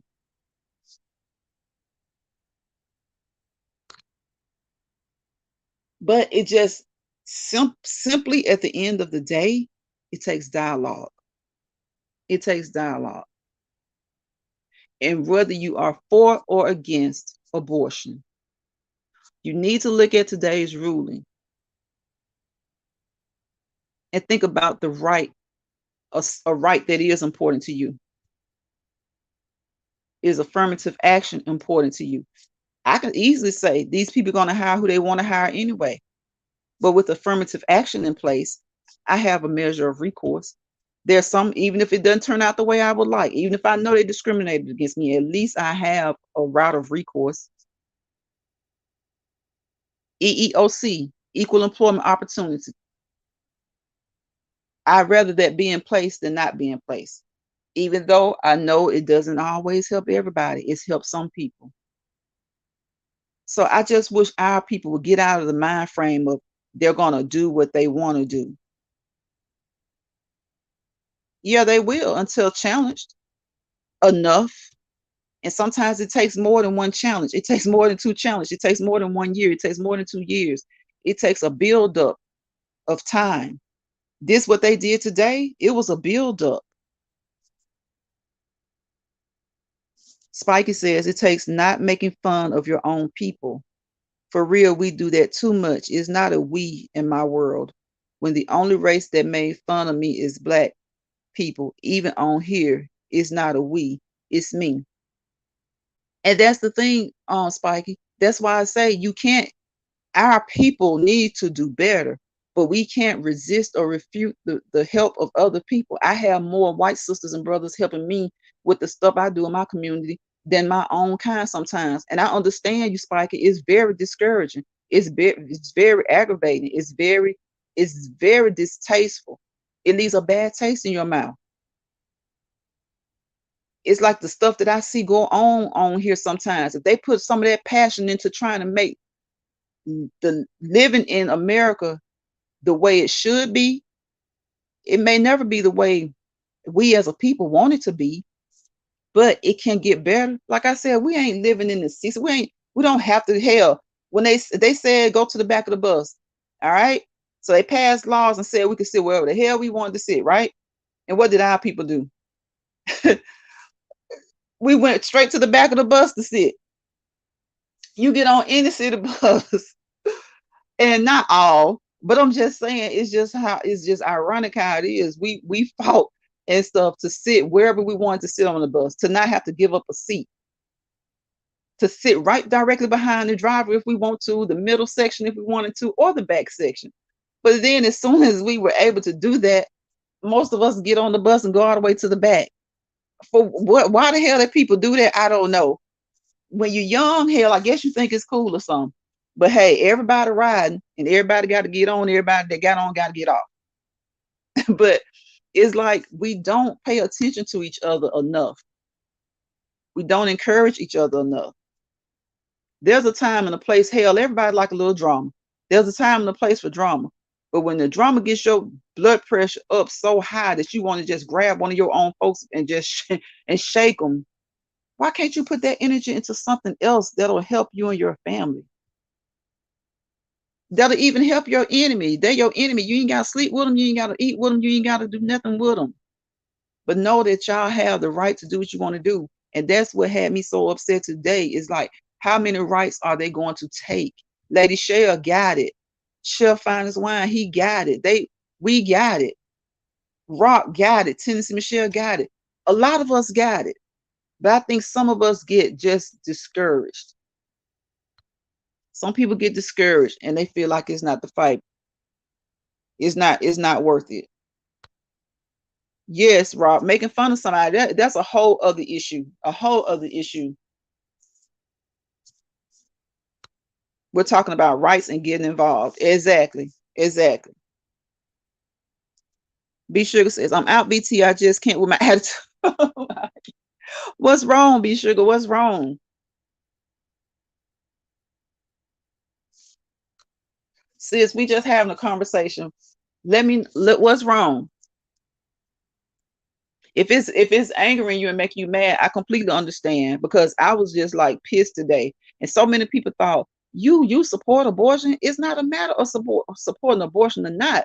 It's a matter of me supporting an act that if it does not harm me, what hell business is it of mine to tell somebody that they can or can't do it to their own bodies? We had a public pandemic, not an epidemic. It was a pandemic worldwide. Okay? Worldwide. And these same people who are telling women what to do with their bodies didn't want to put on a damn mask.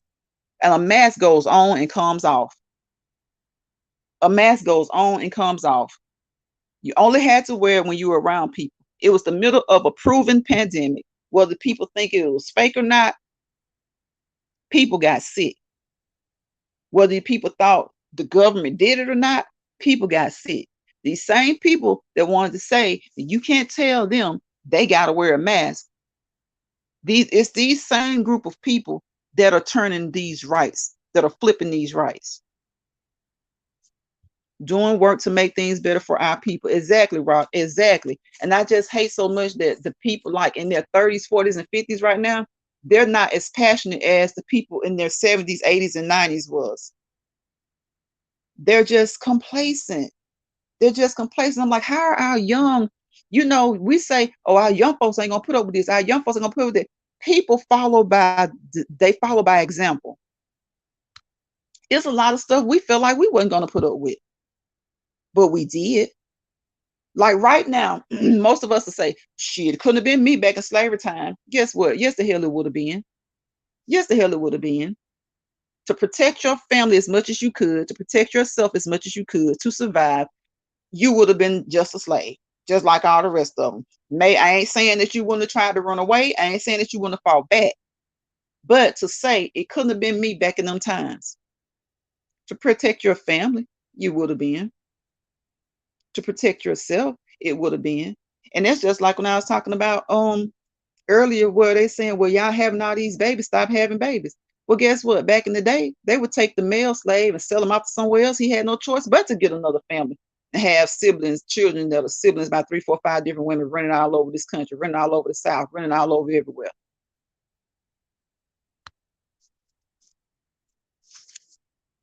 Honestly, people doing that for years, making fun of us. Yeah, yeah. And see, that's kind of like that's a whole different thing. We're talking about right now our rights. Whether somebody makes fun of me or not, I want my rights to be intact. Rob says, okay, be sugar, sis. Enjoy your evening.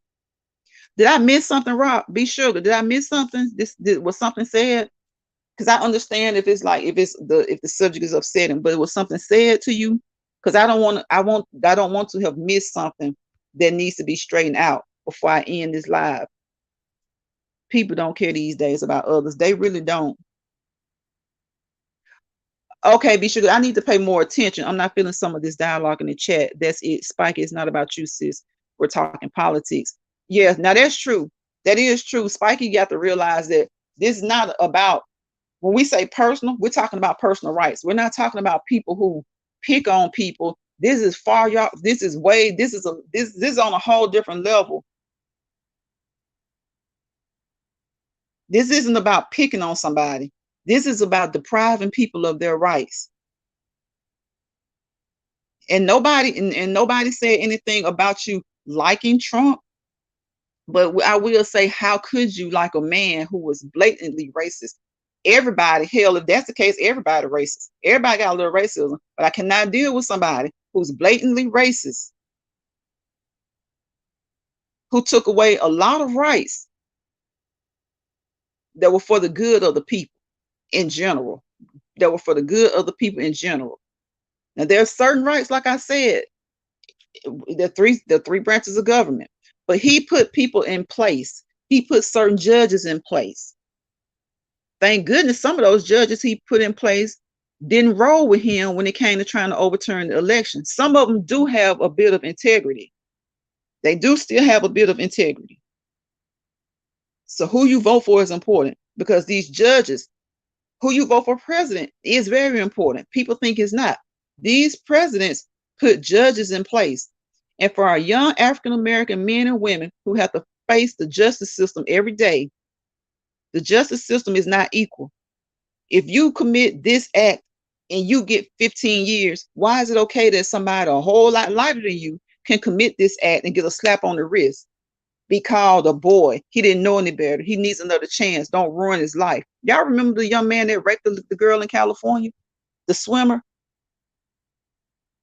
Hadn't heard about his ass nowhere in the Olympics. He raped a young white woman. But his dad was like, they're going to ruin my son's life basically over a piece of tail. But it was a piece of tail that your son took. So we're talking about fair application of rights. That's what we're talking about, Spike. We're not talking about people who pick on people. Sometimes you have to remove yourself from certain situations when something like that goes on. People make fun of me and talk about me every day. I don't care. Let them talk. It just means you're relevant and they're bothered, sis. Exactly. Exactly. Roland says, say it again, sis, for those in the back. Yes, it's like you just certain stuff like that. We're talking about like rights and politics right now. And politics is so general and so broad, nobody will ever understand all of it. The most political people don't understand all of it. But what we do understand is people, and we do understand right and wrong.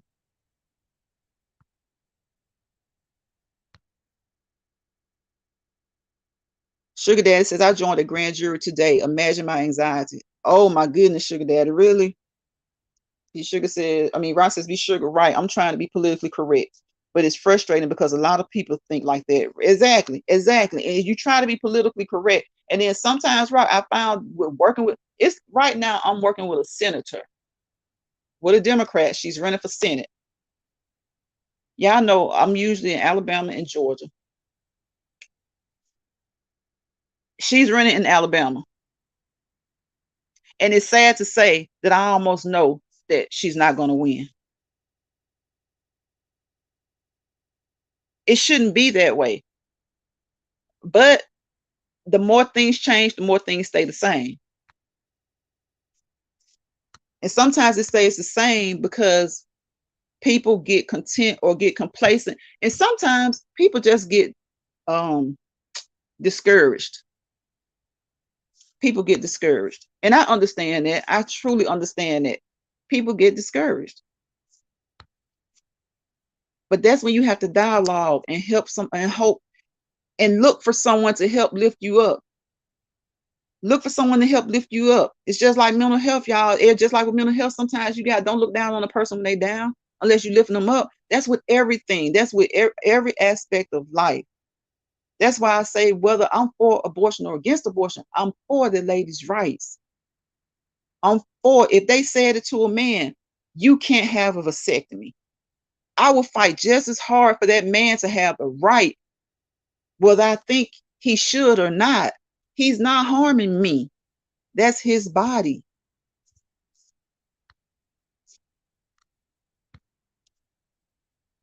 But a lot of times men don't get it because they don't feel like that right of theirs is going to be attacked. But you don't know what these people will do. You don't know what they'll do. Yeah, you vote for who you want. I ask you why out of my own curiosity. I don't see Spiky. I'm not judging, but know what we know about that dude. It was surprising to me. Right. I don't see Spiky. What is Spiky saying, y'all? Spiky, if you don't be rude in the comments, Spiky, if you're being rude. And why can't I see her? Did she leave? Because it's supposed to be dialogue, Spiky. You can't take it personally. It's kind of like a catch-22. It's nothing is here meant to be a personal attack on anybody. It's about everybody having their own individual personal right to make decisions about them, about their bodies, about their families.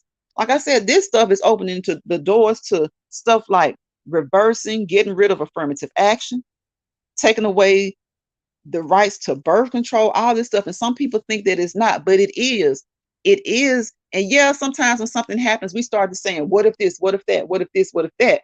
But the justices themselves have said so. Clarence Thomas being the number one to say it. Things will be looked at, revisited, and there's really no reason for it. If people aren't messing with you, leave people alone.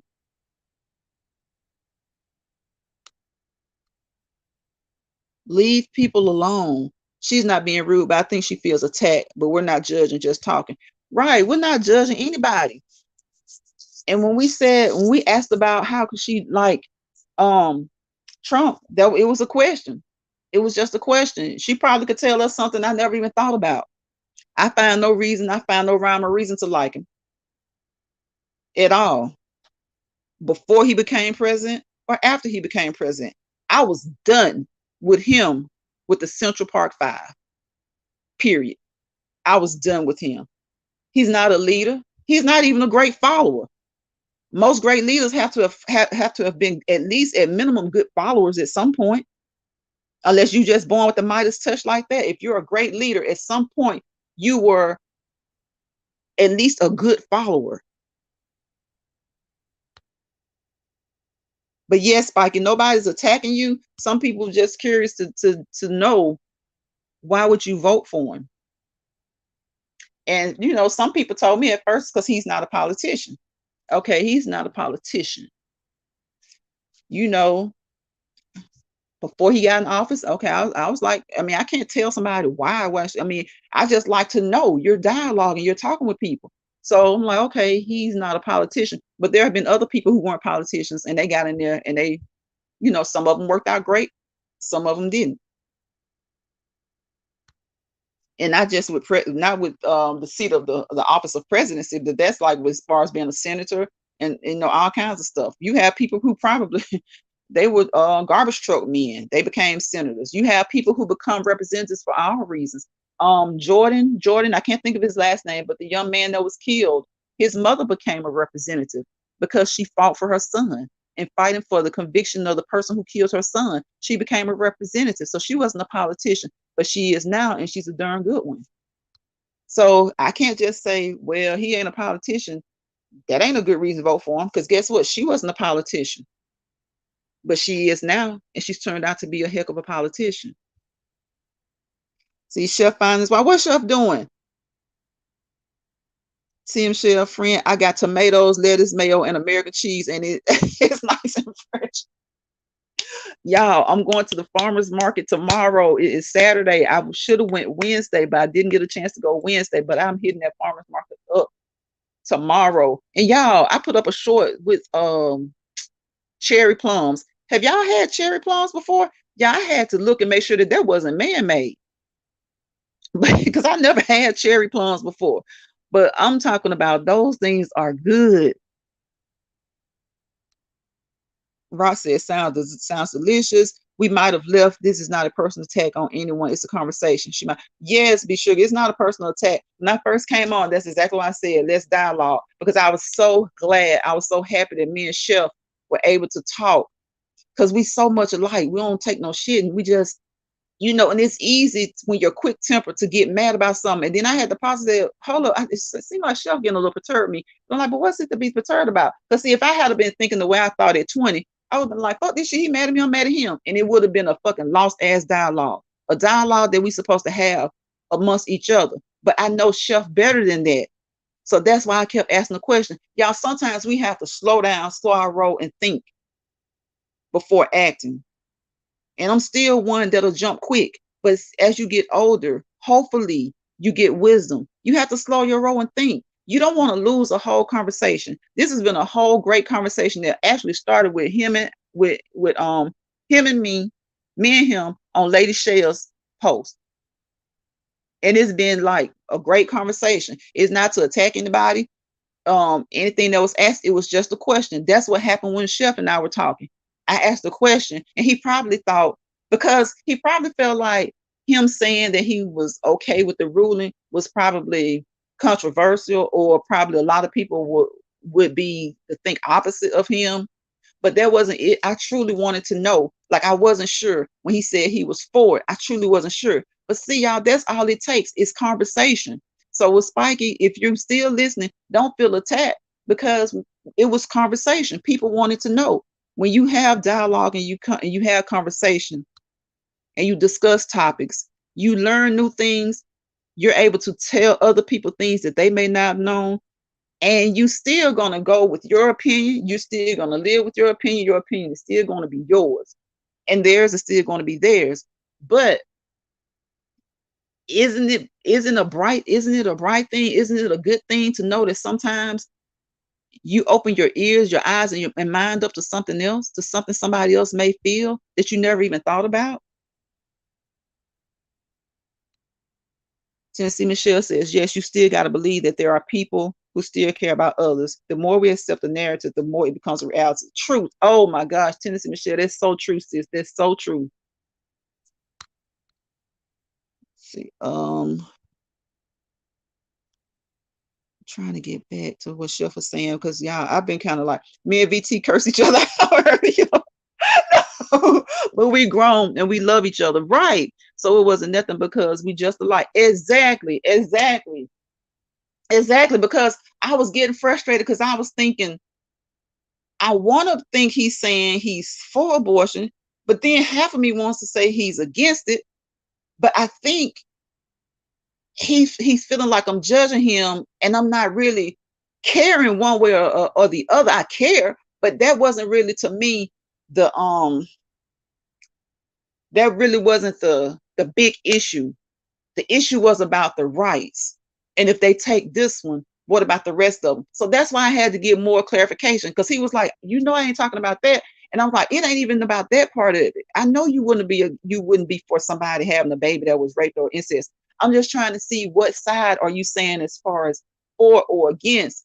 And that way I can be like, okay, he's for it, he's against it. But I'm not even talking about that per se. It's about the right, like the right to have. Because my thing is, like I said, some people have used abortion as a birth control method, and that is absolutely not right.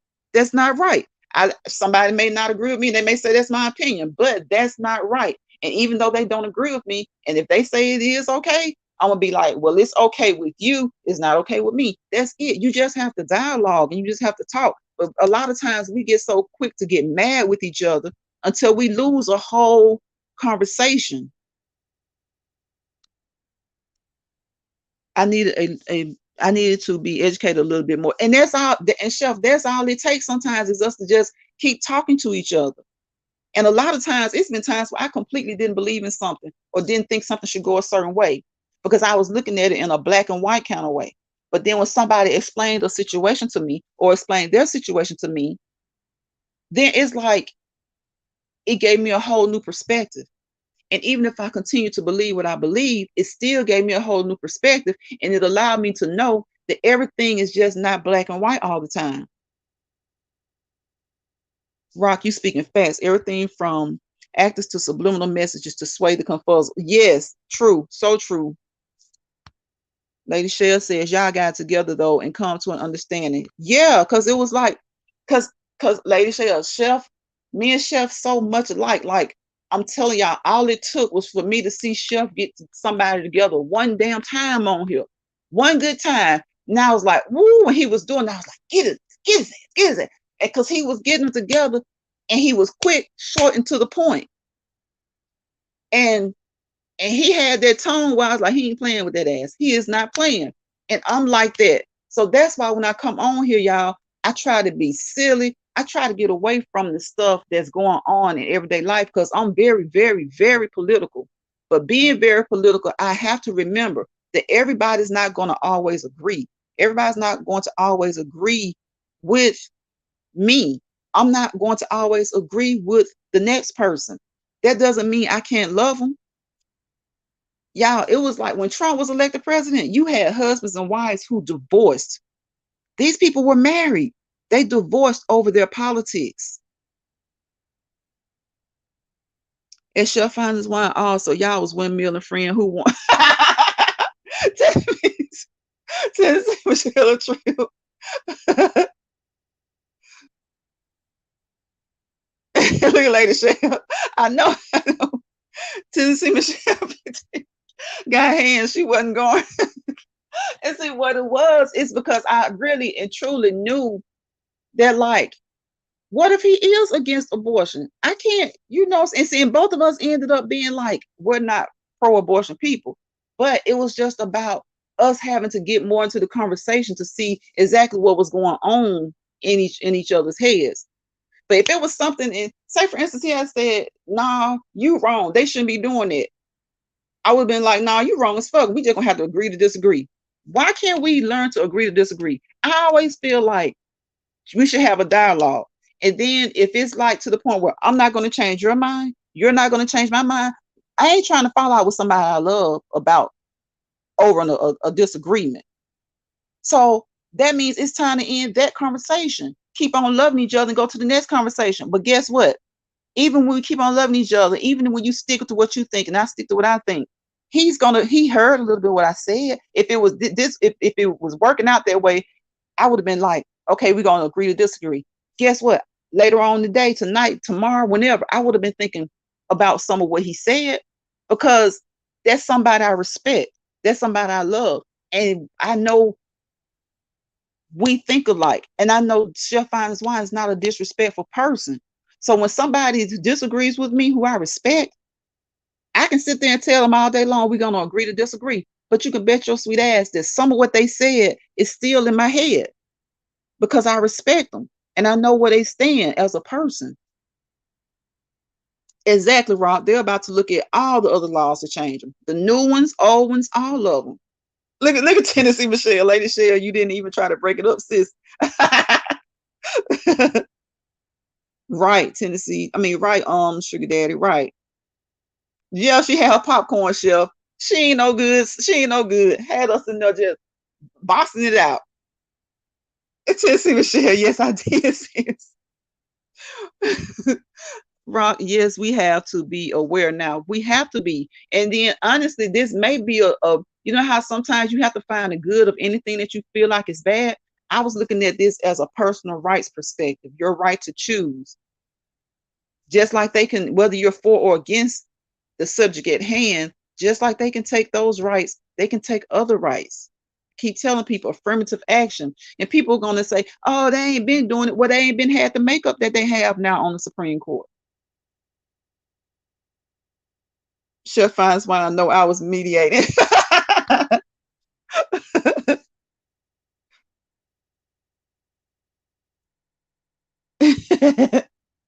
Hey, Tanya Renee, welcome to the live, sis.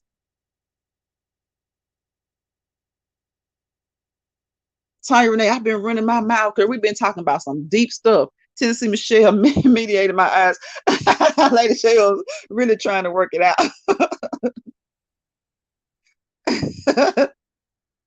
Lady Shell, you can't mediate after they done already hooked it out. Y'all are best. Fine says, hey, my Tanya Renee. Everybody speaking to Tanya Renee. Welcome to the live, Tanya Renee. Look at Lady Shell says, I came back late, sis. Exactly what we meant. Exactly. But it was a good conversation, y'all. And what it taught me is that it just taught me more. Like I love Fine already, but it just already allowed me to know if I need to have this kind of conversation, I can have this kind of conversation with him. And then say the next time we disagree on something, it may not work out, but I still know how to say we're gonna leave it alone because at the end of the day, he's still gonna think what he thinks. I'm still gonna think what I think, especially when it comes to these laws, because us single-handedly by ourselves can't change them one way or the other. So why am I going to get angry at him for thinking what he thinks? I may not like that he thinks it. He may not like what I think. But if it's somebody I respect, like I said, believe some of what they said is going to remain with me. Exactly. Check me when I need to be checked. But we can dialogue. Exactly. Exactly. Chef says, I'm humble and understanding. Roland says, I had a coworker that used abortion as birth control. And see, Roland, that's why I'm like, I'm totally against that. I'm totally against that. Chef says, law partner, wow. I'm totally against that. Lady Chef says, Frank, we see you. What Frank doing?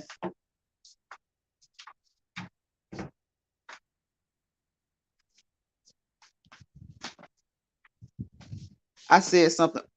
Oh Lord, what you said, Frank? Look, don't say it again. You might not need to say it again. What is Frank? Don't you get me messed up? But see, even though this today is like I said, it's like a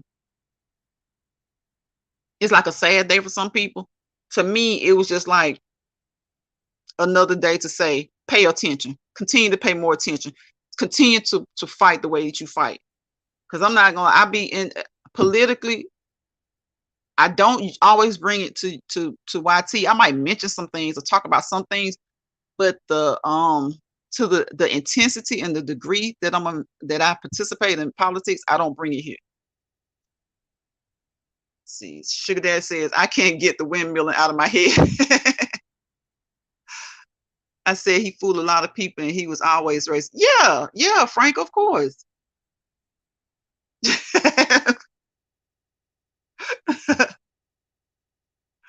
Look, we weren't doing nothing but creating energy. Me and Chef was out there creating energy.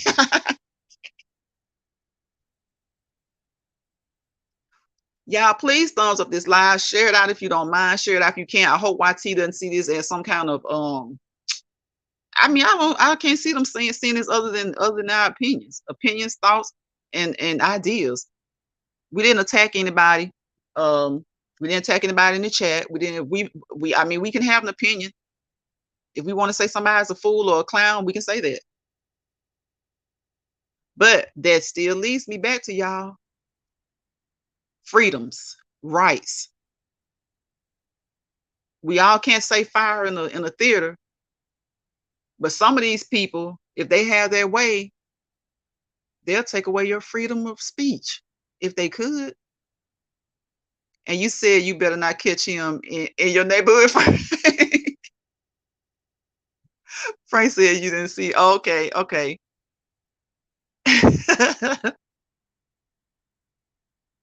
Yeah, y'all, but it's just like this is the stuff, like, y'all know I love to do shorts and I like to talk about different topics. And sometimes I'll just ask y'all what y'all want to talk about. But this was something today that I truly wanted to talk about. And if people feel like they took it to heart so much that they couldn't talk about it or they would get angry, then I would have liked for them to have not joined the live. But everybody in this live was understanding. Everybody had an opinion. Everybody has their beliefs. You can't change grown folks' opinions and beliefs a lot of times. So like I said, so you dialogue. And if something is said and a seed is planted and it does change your perception, your opinion, or your belief, guess what? That's because you opened your mind to it and maybe they opened you to something or they said it or put it in a way that you had never seen it or put it before. But can you come on here and tell somebody, don't think this way, don't think that way, you must think this way, you must. No, you can't do that. You can do it, but it's not going to work. It's not going to work. Took away a constitutional right. This is an important day. It is. It is.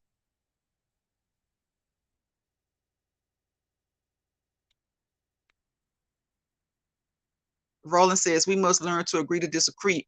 Exactly, and not hold grudges because of it. Hey, Tanya Renee says, VT, I'm about to start driving to pick up supper for tonight. Girl, what you picking up, Tanya Renee? See, you picking up supper. I'm sitting up here and I still have no clue what supper is going to be. I would be in the bushes. Okay, sis, I have no clue what supper is. Him and Bush were the only two presidents I can't stand. Which Bush, Frank? Sugar Daddy says, VT windmilling like she's on the workout machine. Well, yeah, I be having to get it in on my elliptical. I have to. It's too hot, y'all. You can't. You go out. I saw some people exercising outside today, and I've seen some people walking, but it's just too hot. And then by the time it does cool off a little bit in the evening, I've got my workout done by then. Yes, yes. Drive safely on Tanya Renee. She'll find this one says to drive safely. We all say for you to drive safely. Mexican food. Look at there. Mexican food. Taco salad. Oh my goodness. Oh, that sure sounds good too. Y'all had two. I had tacos Wednesday. Homemade tacos. Y'all, homemade tacos are the best. Everyone have a blessed weekend. Yes, y'all have a blessed and wonderful weekend. And y'all have conversations, but don't let the conversations rip your relationships. Have conversations, but don't let the conversations rip your relationships. Now, if you feel attacked, that's one thing. Never allow somebody to attack you. Remove yourself from the situation, in the conversation. But even if things start to go a little left or a little right or a little up or a little down, try to try to have enough patience to see if you can even to work through the conversation, even if it comes up to being to the point that you have to agree to disagree. But don't let it affect your relationship. I feel like any good solid foundation, any good relationship, when you disagree on something, it can be saved by just agreeing to disagree or not even addressing the topic between the two of you. Tanya Renee says, thank you, my chef, finest wine. Rock Just Living says, VT, I may do the elliptical tonight. Yes, do it, sis. Do it, sis. I told B Sugar we all need to do the elliptical together on the live. B Sugar says, you too, sis, at Rock Just Living. Yes, be safe, Tanya. Father and Frank said both of them, y'all. You had homemade tacos Tuesday, Tanya Renee. I was like, when I was eating the Wednesday, I was like, yesterday was Taco Tuesday. But look, any day is good for tacos, y'all. Tacos, taco salad, burritos, all that stuff, enchiladas, all of it. Yes, I always have. And see, my thing is like it's a select group of people on here that I'm really, really fond of. I'm even closer to some of y'all than people I've known for years. And I would much rather end the conversation. I really wish I could just call everybody. I know people don't trust people with their numbers and stuff like, but everybody that I'm truly close to on here, I don't think we do that kind of stuff, recording each other and all this kind of stuff. It's really good to like have y'all because there are sometimes some things that you want to talk about with somebody in your family that you work with in your friends that you've known for years. You really can't talk to them about it. But it's some of y'all on here who I truly feel like Tennessee and Rock, I know they can call Tennessee Michelle and Rock, they can call each other. Tennessee Michelle probably can talk to some stuff with Rock that she can't even talk with lifelong friends. It just seems like amongst some of us, there's just a good genuine connection. And I feel that connection with Chef Finds Wine. And I think it's everybody, most of us feel that connection with him because he's truly, truly a legit person. And he puts it on the table. However he feels, that's how he puts it. And see, I'm like that too. And it's good to have a person that, okay, he's like that. Sometimes you would think that they would clash, and sometimes we might. But that person will be open to understanding you more and maybe getting a better understanding of where you're coming from or what you're talking about. At least open to having the conversation. And that's all I keep saying, y'all. We got to be open to conversation. We get on here, we argue and fight enough as it is. Too many of us are arguing and fighting on here over bullshit that really doesn't even matter. And the things that matter are being ripped away from us as far as when it comes to our rights. You have to protect your peace. You have to protect your energy. You have to be positive. And you have to continue to prosper. And that's what I always say. That's why when I say peace, without peace, there's chaos. Positivity, without positivity, there's negativity. Prosperity, without prosperity, things become complacent. And some of us have become complacent, and some of these laws are being taken back. And what's happening? He's making America great again. But it wasn't what was great for us. It was what was great for other people. Chef says that would be so nice. Y'all do the elliptical video collab. That would, Chef. I would really enjoy that. B Sugar says, and I told VT she'll never take me out on that elliptical trying to keep up with her. B Sugar says you can do it. Tanya says yeah, she eats taco any day too.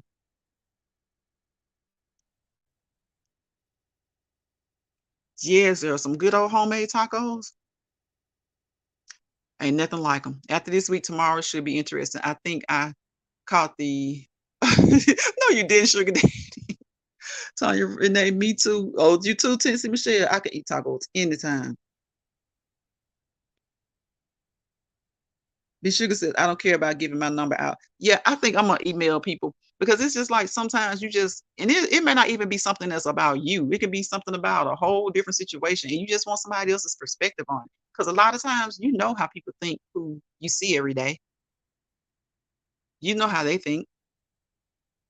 And we pretty much know how each other think on here, but we don't and we interact every day. Yeah, most of us on here interact every day, but it's over social media. It's over the wireless, it's over the internet. So sometimes when you're typing, that's just like when people text. That's why I don't like to text. Sometimes arguments become created because of a misunderstanding when you're texting somebody. Lady Shell says, you know, they always say don't ever discuss politics and religion, but we don't always have to agree because we're all adults and should be able to have these conversations. Exactly. Exactly, Lady Shell. Exactly. Because they're needed. They're really needed. B Sugar says, I'm not negative or vindictive. Tennessee Michelle says, yes, ma'am. Yeah. B Sugar says, I can do it. I do 5 miles a day, but not that damn fast. See, that's what you have to see, I slow down. I go fast for so long and then I slow down, be sugar. I don't do it that fast. I go fast at intervals to, to get the pace up, to get your heart rate up, to get your endorphins going. So I do it at intervals. He was never going to make America great. I don't know why people believe that and miss. Exactly, exactly. Lady Shell says, "Be sugar 100. I would have an asthma attack if I tried to keep up with you." No, you would, Lady Shell. I promise you, you would do it because I don't go that fast the whole 45 minutes. I'm usually on 45 minutes to an hour. If I'm in a hurry, I might do 35 minutes, but usually 45 minutes to an hour. But I don't go that fast the whole time. I try to keep it about half and half. Tennessee Michelle says, you be getting this, sis. I be trying to, sis. I be trying to. Because y'all, see, people be talking about folks' shapes and forms and figures. You know, your shape is hereditary too. That's passed down. And, you can affect some of it, but like people can be slender and still have belly. You know what I'm saying? And then you can't dictate where you lose fat. You can dictate where you gain muscle. You can work your arms out, they become muscular. You can work your abs, they become muscular. You can work your thighs, they become muscular. But when it comes to fat, you just lose it. And some people, me and my girlfriend was talking about this the other day. We got little pot bellies. But if we lost the fat with the belly off our bellies, we might have flat butts. So we have to probably have these bellies to keep our booties. Sugar Daddy Williams says, Lady Share, forget that. No, Sugar Daddy, no, it would not, bro. No, it wouldn't. Yeah, it's hard to believe we've been on here 2 hours. I appreciate y'all. I appreciate y'all. I appreciate y'all. Thank y'all for coming into the live. And y'all know without the live, without y'all, it wouldn't be a live. Without me, it wouldn't be a live. Without all of us, this would not have been a great live. This was a great live. It was a informative live. It was a successful live. And Spiker, if you are listening, nobody in here had the intention of attacking you. Everybody was trying to just keep the conversation on rights, individual rights, people's rights, and politics. It's a hard conversation to have. That's why I really don't have a lot of political conversations on here. I just try to talk about mental health and things like that. But this conversation today is a big conversation, y'all. It's a big conversation. And it's leading up to other big conversations. Yes, be sugar, be sugar, be sugar. I'm glad you stayed because I didn't know because the comments were coming fast, and y'all know today I was really just talking and talking and talking because I was just really, like I said, I was focusing on wanting to address the fact that me and Chef talked, and we had about 20 some comments. And I was like, you know what? This should be a dialogue. This should be just like he and I was talking. More people should be talking about this. Sugar Daddy says I look like Heathcliff Huxtable on the treadmill during the physical. Bro, I know, bro, I know. I bet you can go a good 30 minutes on that elliptical.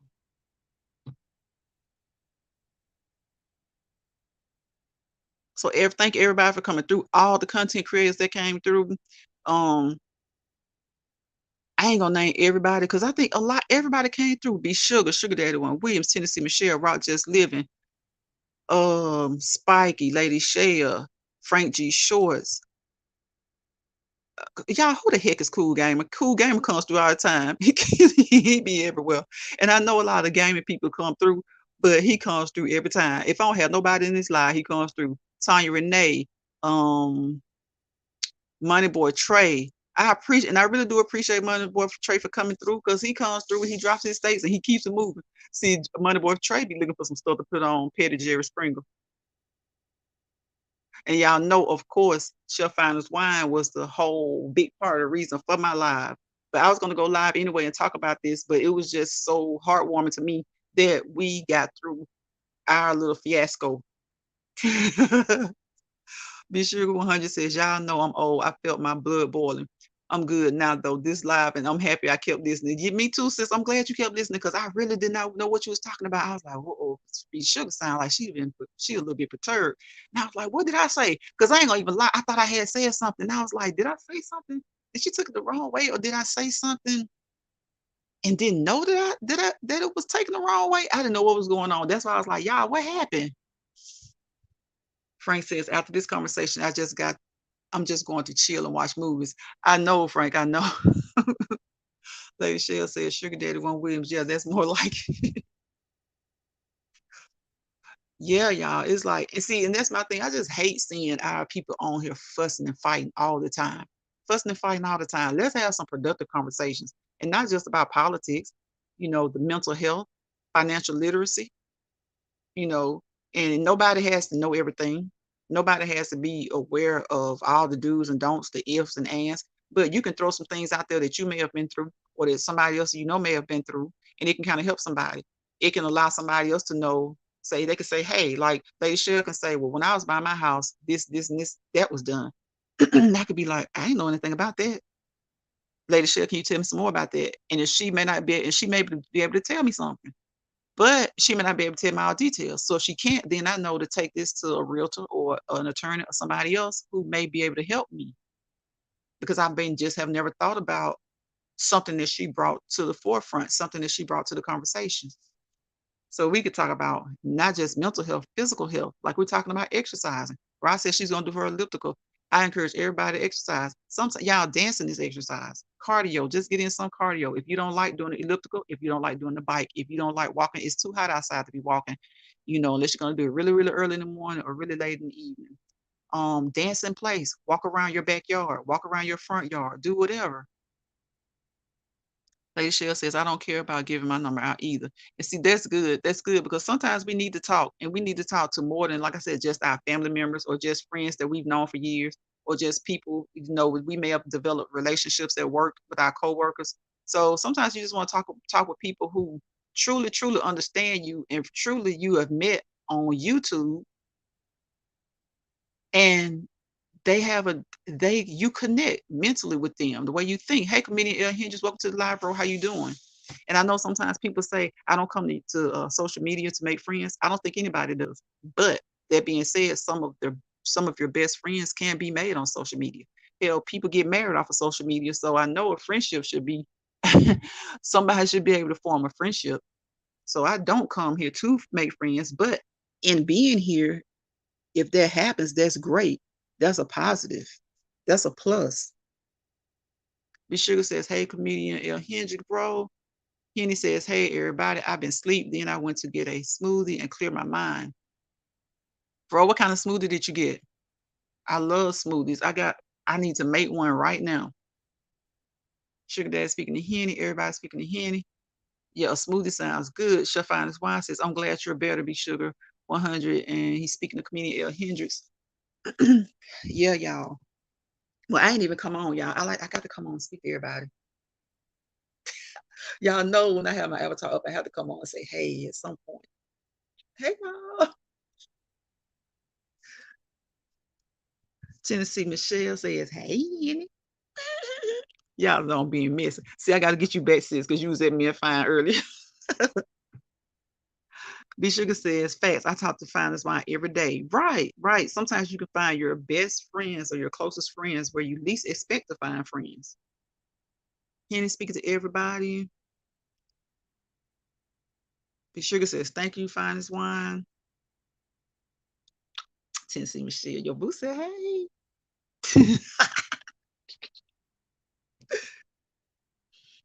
Sugar Daddy says, comedian L. Hendricks, I could use a smoothie right now. Long day. I know that's right. A good, nice smoothie. Do you have a tropical smoothie in your area, Sugar Daddy? Go get you a tropical smoothie. Or make one if you got the stuff to make one. It doesn't take much. A little bit of ice, a little bit of fruit, get you a little bit of yogurt, almond milk, oat milk. Comedian L. Hendricks says, me and Bum Bum was just long lost bro and sister. Yes, y'all, if it's two sisters and brothers that came together on here, y'all the ultimate two to come together on here is sister and brothers.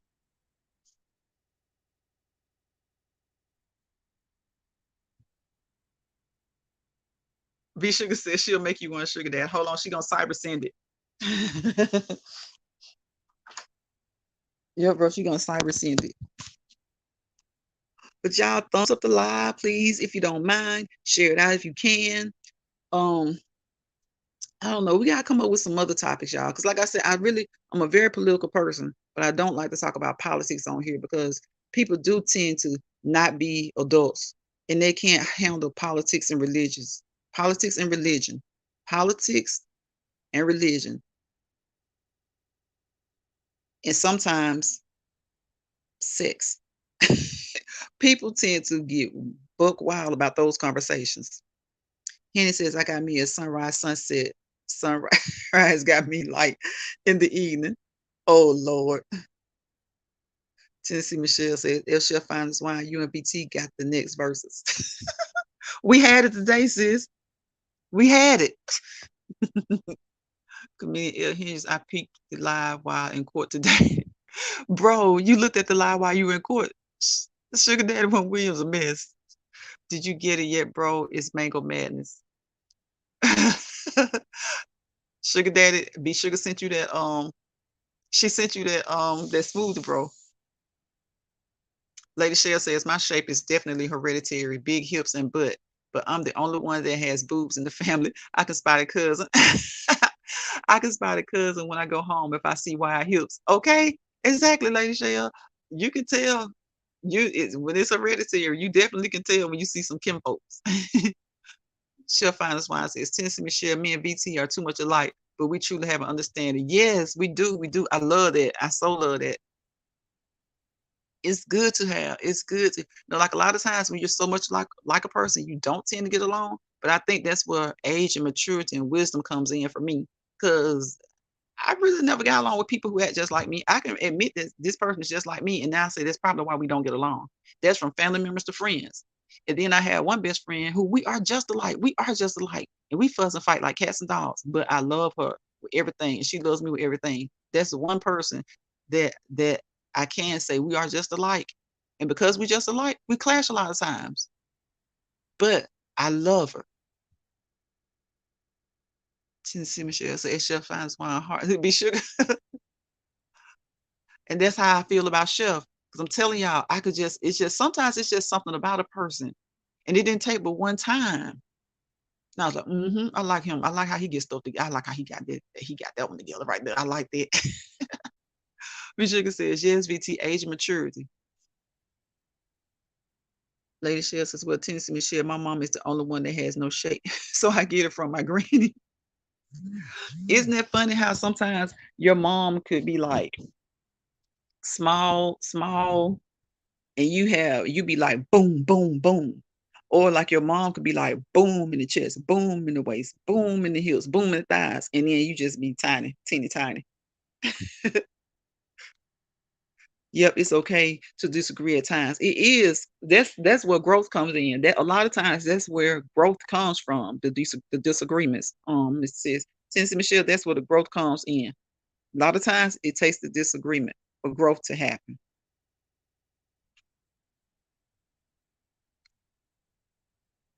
It really does. That's why I hate it when I see people on here disagree, and then the next thing you know, it's like they hate each other. It's like they hate each other.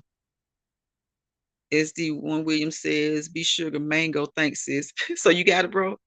Okay, he got it. Yep, he got it. I really, really do appreciate y'all though, because everybody came in and everybody had views, everybody had an opinion, everybody participated. The conversation went well. I hope whoever shared me out, whoever was able, I hope you shared me out. I appreciate it. You know, and this honestly wasn't a negative, live. It was just it honestly to me was a positive live because we had a big open discussion. No problem, bro. That's what we do. Comedian Henry, look at y'all, look at Henry to myself, what y'all been in here doing. Bro, go back and watch it. If you don't have time, skip through it. It was a great, great, great, great, great, great, great live. Like I said, I'm very, very political, and I usually don't bring a lot of politics to YT, but I did today because today was like groundbreaking. And with the Supreme Court makeup that we have right now, I think there's going to be a lot more groundbreaking. And it's going to need to be a lot more discussions because it's just like Biden said today, just because they can undo it. But as you go to those polls and you vote, you can get people in place who can fix what's been broken, who can fix what was broken today. My fear is that these conservatives who have been fighting and fighting so hard to get rid of Obamacare, affordable health care, they left it alone. So just like now they're about to mess with LGBTQ rights, gay and lesbian rights to marry, affirmative action, all kinds of stuff. Some of this stuff has just been put into place. Some of these rights have just been acquired.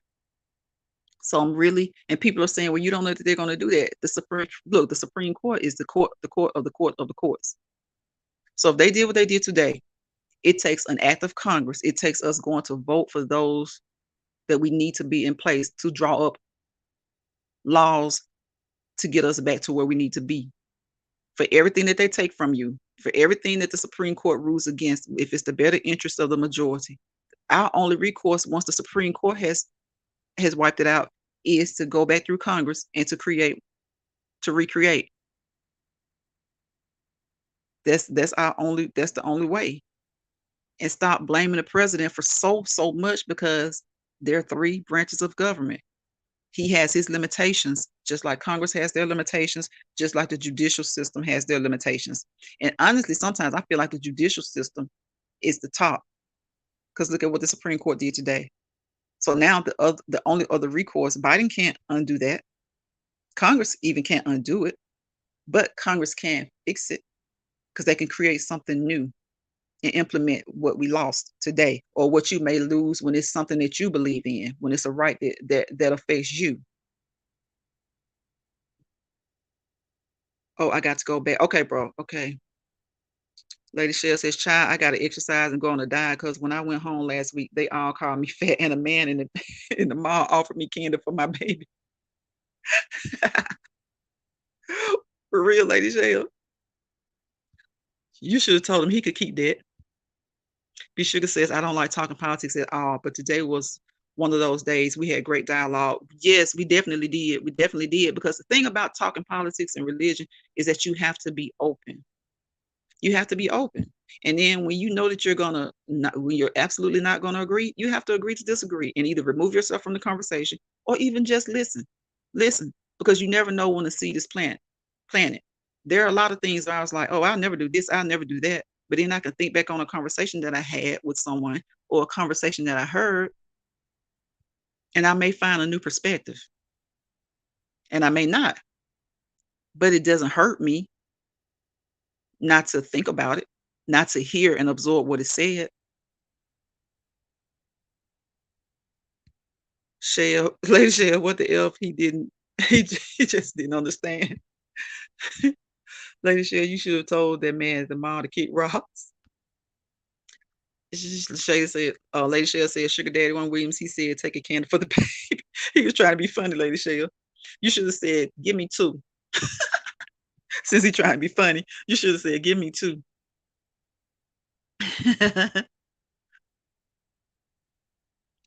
That would have been everything. You should have just said, give me two. I'll take one for me and the baby. I would have been like, the baby don't eat candy. Give them to me.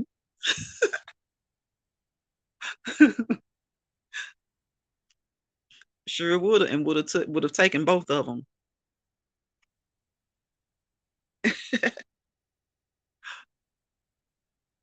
I'm gonna have to go back and retitle this, y'all. I'm gonna have to say, come up in here and have some adult grown folk conversation.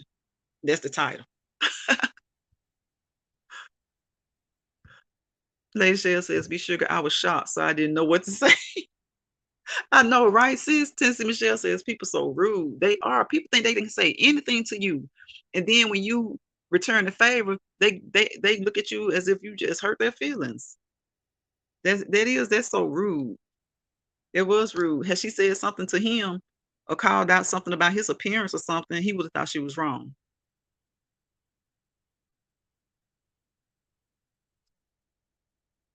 It's just like, people will be like, "Oh, she's so dark skinned." I'm like, "Okay, do you think she hadn't lived with that all her life? She doesn't know the color of her skin. I'm sure she loves herself because if she was taught right, she loves her dark skin. Oh, and then they'll say, "Oh, she's a red bone." And you a cute red bone as long as they're not mad at you. But as soon as that mad they come, you yellow heifer. But she's supposed to love that yellow skin because she's a red bone. You remember when you was happy, she was a cute red bone.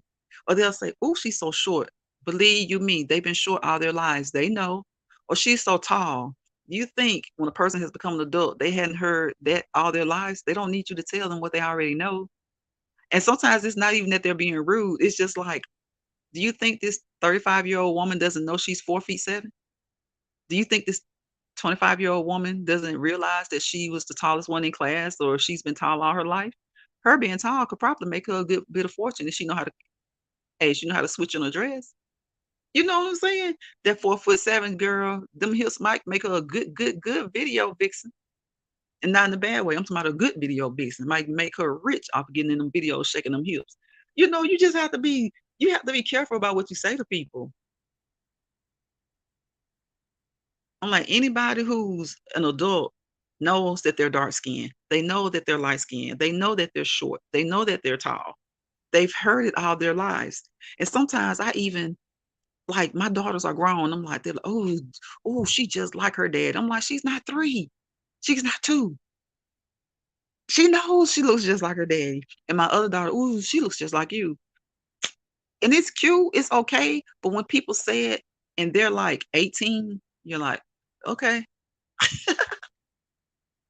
B Sugar says people say anything. You don't know what a person's circumstance is, and you automatically think they're pregnant. Sit your ass down.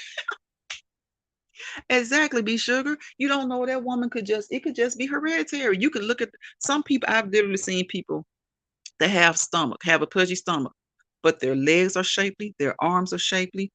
They just have a hard time. Sometimes people just they get visceral fat. It just goes to their stomach. And if you look at their aunt or their mother or their grandmother or their sisters, they're the same way. Or sometimes the sister aunt could be totally opposite. I mean, you people can't control everything. Like when I work out, I'm like, when I lose fat, you cannot control where you lose fat. And if my belly got as flat as it could be, I have no butt. No, it'll be flat. So people know their circumstances, leave people alone.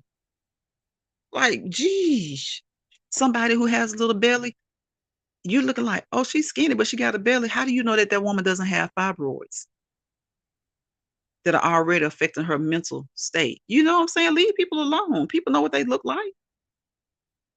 Right, Comedian Hendrix, some shit you just don't say. Some shit you just don't say. And that could take you I think that's why a lot of people had a hard time on agreeing with the Will Smith and Chris Rock thing.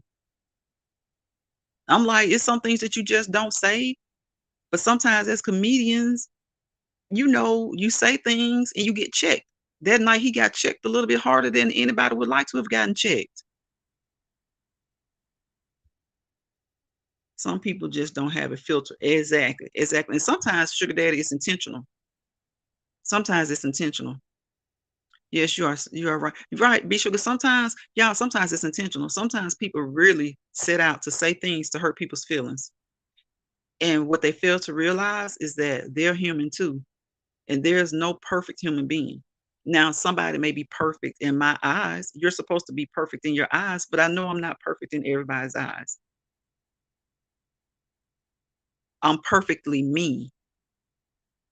Each person is perfectly themselves. So they're not going to be perfect to Joe, Sarah, Mike, Tom, Harry, Dick, and Jane.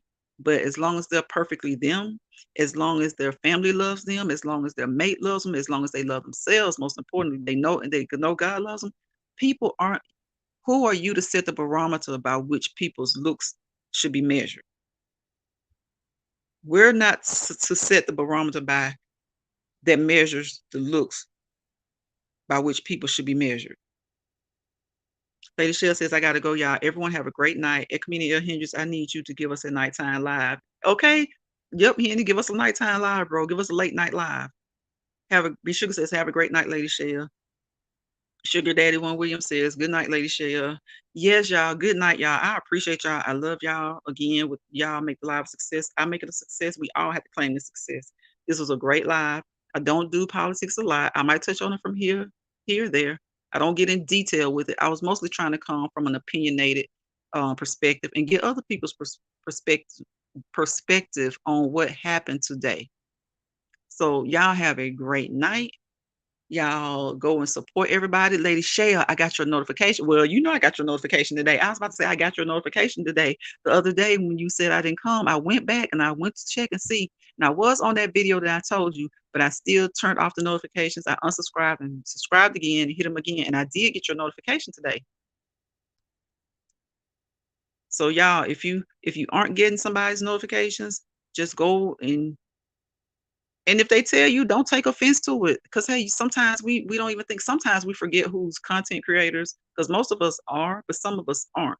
So sometimes when you're not getting a notification, you may just think they hadn't put up any content. B Sugar says, everyone have a blessed night. YouTube says, YouTube, all of y'all have a blessed night. Again, thank all of you guys, subscribers, content creators who came through.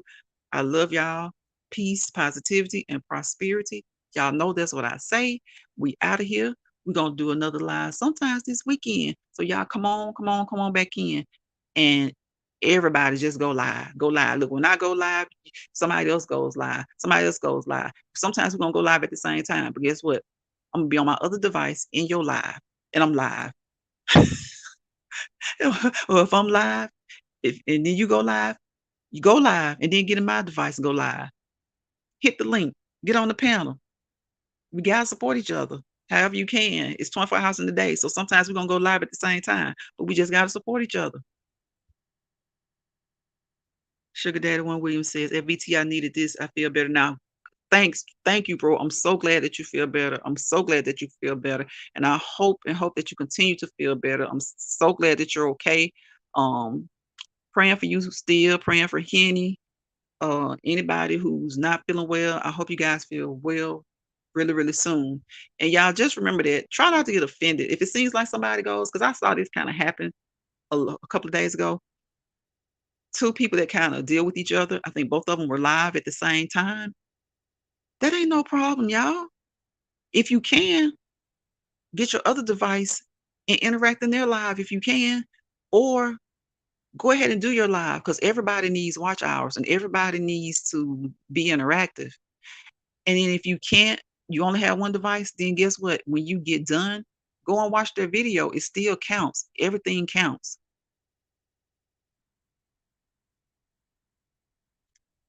Rock, you lying.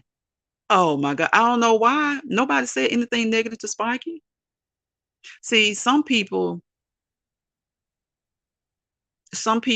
I think just the fact that we asked her why did she vote for him must have been a trigger.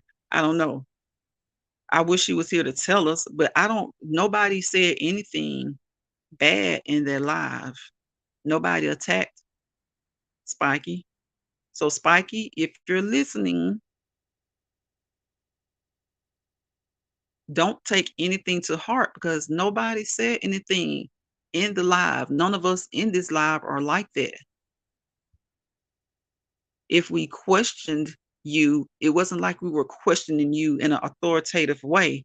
We were questioning you because out of curiosity. Sugar says, Rock, what? See you later, Sugar Daddy One Williams. Thanks, bro. Thanks for coming to the live. Spiky says, yep. Rock says, yep, I'm sorry. She can be Sugar. See, Spiky has a tendency to do that, and I hope that she calms down, because Spiky knows that she's been upset before or on a rant before, and I've come to her live and tried to give her encouraging words. So nobody's over here trying to give, be negative towards her. Nobody said anything negative towards her. When she said, and we just weren't talking about the subject that she put forth in the live. We weren't talking about people being bullied or picked on. That is a whole topic and a whole discussion that she probably needs to do a live on, to be honest. That would be a great live for her to do. But this live was about personal choice, people's rights, and politics. That's it. That's all. Yes, Miss Sugar, we was very polite. Okay, Miss Sugar said, let me shut the hell up. Ross says this is hilarious. Y'all, that is so sad because nobody said, and because y'all even, and if y'all remember, even when B Sugar said that she wasn't feeling the vibe, I was like, I wasn't comfortable with that because I know B Sugar just likes to have fun. Now I know sometimes we may not all be in the mood to have fun or something like that, and you may get in there, and sometimes it depends on your mood. Somebody may say something to trigger you, and they really truly didn't mean it. If you know you're in a bad mood, just leave the live. Leave the live. Or ask someone, did they take a shot at you intentionally, or what was their reason for their comment? Just leave the live. If you're not in a good mood, leave the live. If you take something personal, be an adult and ask, what do you mean? That's what Chef said today. He was like, don't judge. And I was like, hold on, I just asked Chef. It's like, you can't always take things so personal until it's clear that they're personal. You cannot always take things so personally until it's clear that they are personal. And nobody in this live got personal. We were so nice. Nah, if I would have said what I really thought, she probably would be justified in cussing me out. Because this is like, y'all, and this was a good live, and it's still going to be a good live. Right, rock maturity. B Sugar said that's why I put the on my mouth. Yes, B Sugar, I'm glad you didn't leave, and because I had missed a lot of comments, but I caught your comment for a reason. I'm glad I caught your comment because I was like, no, don't leave, because you were bringing a lot to the conversation. You were bringing a lot to the table, and it was just, there are going to be, y'all, there are going to be conversations that the majority of us agree with each other. There's going to be conversations when we're half and half. There's going to be conversations when you may be on the minority side of the conversation. When we were talking about the prime example, when we were talking about the Will Smith and Chris Rock thing, me and Rock felt the same way, but other people felt differently. And it was probably somebody else who agreed with us too, but we felt the same way and somebody else felt differently. It was like, you don't hit me, period. I don't care what I say. You don't hit me. I mean, I know it's hard sometimes. Somebody can be saying some real ugly stuff, but don't hit me. So, but nobody fell out about it. Miss Sugar says, I'm too old for bullshit. Right. Period. Period. Immaturity. Bullshit and immaturity. Too old for it. We had a lot of, exactly, we had a lot of different opinions. And then, and my thing is, some people be like, I ain't gonna go back and forth. I don't mind going back and forth as long as it's productive. That's what conversation and dialogue is about. The goal is for it to be productive. So I'll go back and forth as long as it's productive. I may be trying to change your mind. I may not be, but if I don't change your mind, I can't get mad. You may be trying to change my mind. It may not be. If you don't change my mind, you can't get mad. Because my thing used to be, I'm not trying to change nobody's mind, but I have to be realistic. Yes, I am. Sometimes if I think something's just not right, I may be trying to change someone's mind. But I have to know when to stop and realize I can't get angry because I couldn't change your mind. I have to say, okay, well, I've given them some nuggets. I left them with some pieces. Maybe they'll think about it. Maybe it'll change their mind. Maybe it won't, but I still love them. As long as they're not doing anything to hurt me. B Sugar says, Rock, we overcame, and she did. Y'all got me crying. Sugar Daddy says, I'm true to myself, don't always need an opinion. Right, right.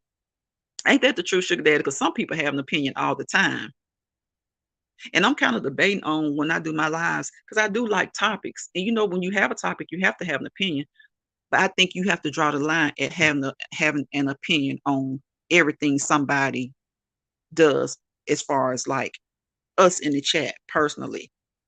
I can't have an opinion every time. It's like that's when it does become like you're being a judgmental. You can't always have an opinion. Like if B Sugar, if every time me and B Sugar were in a chat and B Sugar says, I like to do so and so. And I was like, why you like to do that, B Sugar? That don't even whatever, whatever. Okay, she goes to another chat. It could be 2 weeks later. I did whatever, whatever. I'm like, why you do that, B Sugar? That don't even do this, that don't do that. Then later, next day, the last 3 or 4 conversations, whatever B Sugar says, I got to bash it or I got to knock it, kind of knock it. B Sugar don't need me to have an opinion on every damn thing she do. Shit. Like we all need to have opinions, but I'm saying, but when you kind of single somebody out, or not, it wouldn't even be that you're singling them out, but it's like every time they do something, just because you don't like to do it, you don't really have to bash it or question them. Now, I may question you because I might feel like I ain't really even got no reason for really not liking so and so, so and so. What it tastes like, be sugar, or what it's like when you do so and so. What be sugar? I like to get massages, and my mind has been, I don't like nobody putting their hand on me. I don't know if they washing their hand, clean their hand, and this person. Then I might start asking her questions about when you go get the massage, what happens. That's different. But if every time B Sugar has an opinion about something when we're all in the chat, and then it seems like I'm kind of targeting her thoughts and opinions, that's bullcrap. You don't do that. And nobody did that over here. Nobody did that over here today. Ross said sometimes I just be quiet. I know, Rock. I be paying attention. Rock be quiet. That's just like when that little nut job was trolling in the chat that night. Rock was being quiet because I could tell. I was like, Rock about to say something. And then all of a sudden, Rock wasn't saying nothing. That does, Rock. That works very well. And if it's something I feel like, well, my opinion may be a little bit too controversial for that person and the way they think, I just don't speak on it. Because guess what? If I hadn't gotten that live, I would never heard it anyway. So just leave it alone. Or if I say something and I feel like that person not really feeling what I'm saying, then I leave it alone. It saves many relationships like that. B Sugar says facts, rocks. This is why I stay to myself. I deal with grown folks. Sugar Daddy One Williams says Spike is family, no beef with her. Right, no beef at all. But you have to understand other people have opinions, other people have perspectives, and people perceive things differently. It's nothing to get upset about. Ross says, I observe before I jump the gun. I observe too. Yep, I observe too. You have to. You have to observe before you jump the gun. And then I've been in chats where conversation was just going so stupidly crazy. So stupidly crazy. It was just going like, I'm like, really? I just leave it live. I leave it live. No harm, no foul. I leave it live. Ross says, right, Sugar Daddy, we don't have beef with her. None at all. So why is she going off? Like, nobody had any beef over here. And to tell you the truth, I didn't even see some of the comments that she was making. I had to go back. Hey, love to travel with Wave. Welcome to the live. Love to travel with Wave says hello, BT in chat. Welcome, welcome, welcome. Girl, we've been on here just talking, discussing today's overturn. And just we've really been talking about a lot of different stuff actually. So I don't understand why anybody left and felt the need to go off. But we love Spiky, so sometimes Spiky does that. She rants. So she just gotta get it out of her system. But I didn't see anybody say anything out of the way, and nobody said anything out of the way. So we just have to let that be. Love the Travel says, hi, Rock. The Sugar says, right, I don't beef with no one, but relax, it's not that serious. Right, relax, it's not that serious at all. It's really not. Things have to be discussed. And you know what? A lot of times, that's why things don't get settled because people are quick to leave and leave in anger. And if you do leave in anger, cool off, and come back if it's important to you. If it's not important to you, just leave. There's no harm, no foul. Frank says, right, B Sugar 100. Love to travel with Wade says, oh, Spiky is so cool. Yes, she is. That's why but Spiky gets upset easily, even when she's like not targeted sometimes. And then sometimes, even if she is targeted, like I think I told Spiky before, Spiky, listen to what you say. It's just YouTube. That's what you say all the time. Sometimes, y'all, we have to take our own advice.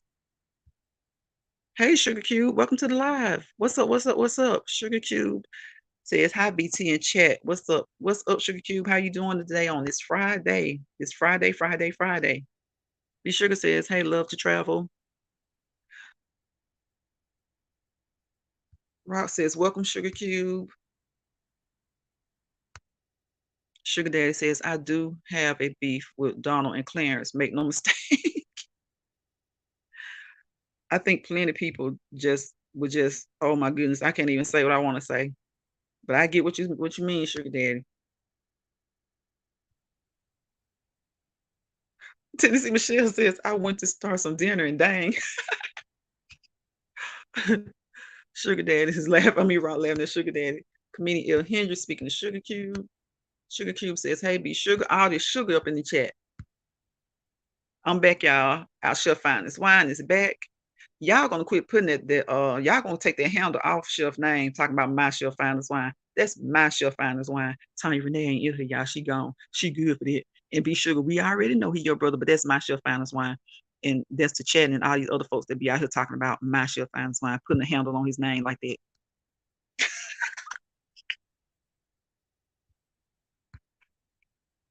Love the Travel says Donald Duck.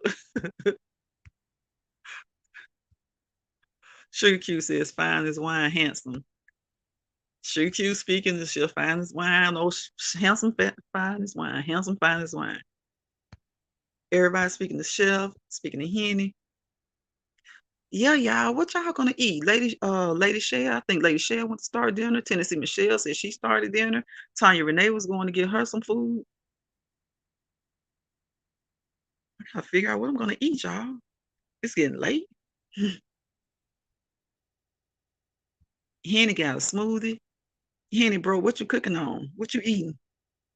You know you'll go in that freezer in a heartbeat and pull out some crab legs. Love the Travel says, I had a fish sandwich. I ate lunch and I usually kind of skip lunch. I eat like an early dinner, but I'm not hungry just yet. But I think it's a mind game. I think my mind's telling me the stomach's gonna be hungry in a little while, y'all. Sugar Q says she made tacos. Oh gosh, y'all. Like I said, I had tacos Wednesday. They were big. Oh my gosh, they were so big. I made it out of ground turkey. Well, I always make my tacos out of ground turkey. Ooh, they were delicious. Big Sugar says I had some of those chicken sliders and some of those fries I had in the freezer. It was good too. Big Sugar, I was so tickled when you was talking about your freezer. Sis, what happened with that? Because I came in, I hit play, and I went into the kitchen or something, and I came back, and you was talking about your freezer, and you were saying that you wouldn't purchase it again. What kind of freezer was it? Was it the refrigerator? What type of refrigerator was that, Big Sugar? Rock says hubby brought some food home. Fried fish, gumbo. Oh my gosh. Just give me the gumbo, Rock. Just send me a little bit of the gumbo. Garlic butter fries. Okay, give me a little bit of the gumbo and some of those fries. No more windmilling, ladies. Sugar daddy. I mean, that was too funny. Who said that? Lady Shell. Oh, that was Tennessee Michelle. That was Tennessee Michelle. Tennessee Michelle said me and Chef are windmilling, y'all.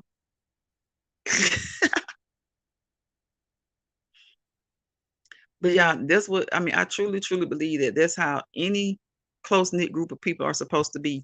You're supposed to be able to fall out, make up, agree, disagree, agree to disagree, and that be it. That's it. That's all. We got enough issues at home, at work, at school. Social media should be a fun place. And even if you're not having fun, you should come here. There's so much on social media. It can be a fun place. It can be an educational place. It can be a place of opinions. It's okay that we have opinions. Just don't get mad at each other. And if you do, be adult enough to squash it. Lady Shell says, I'm just fat and I was called pregnant. Look at Tennessee Michelle, y'all.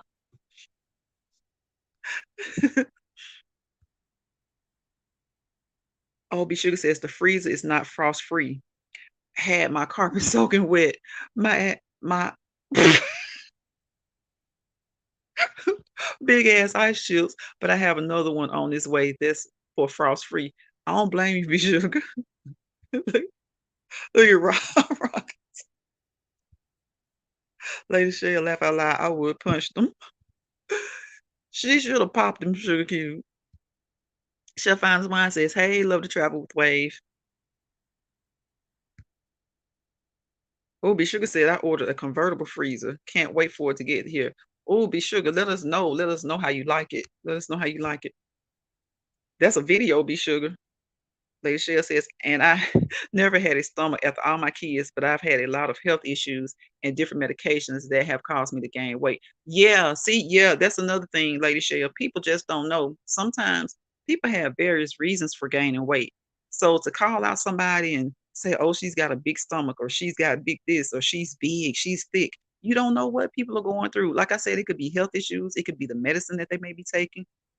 You don't, just don't just have a filter. Just have a filter. Shoot.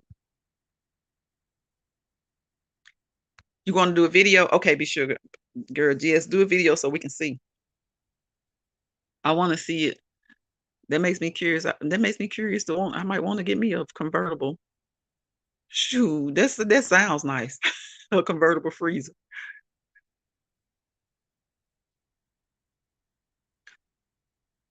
Yeah, y'all. So, Rock, are we still getting dialed out? I just asked the question.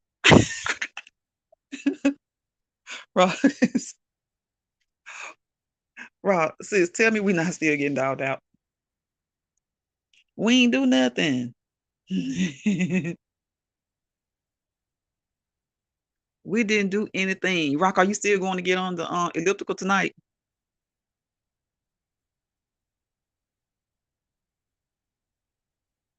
Rock,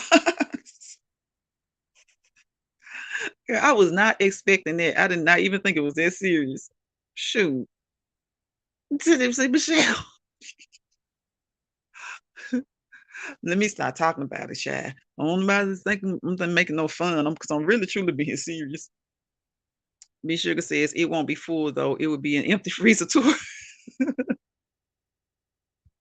We understand, B Sugar. Sugar Daddy says, hey, Lady Shell, no complaints here. I'll brush the haters off for you. Hey, Sugar Daddy is your manager anyway, Lady Shell.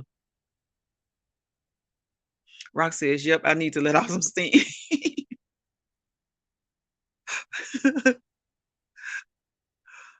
Ooh, it's good for that.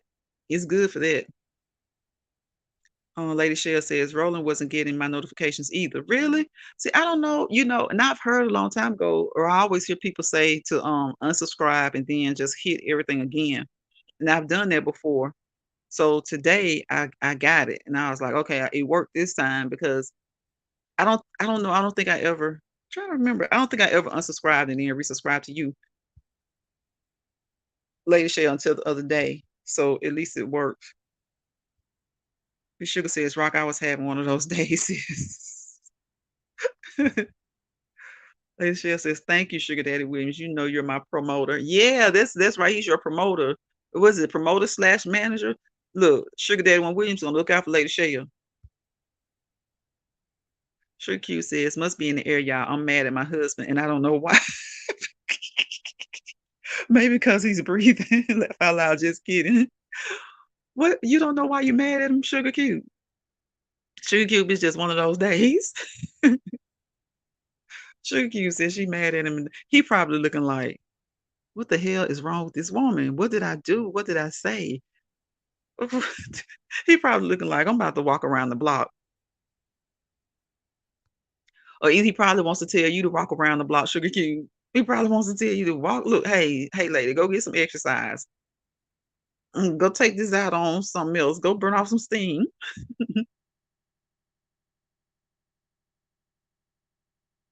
Sugar Cube.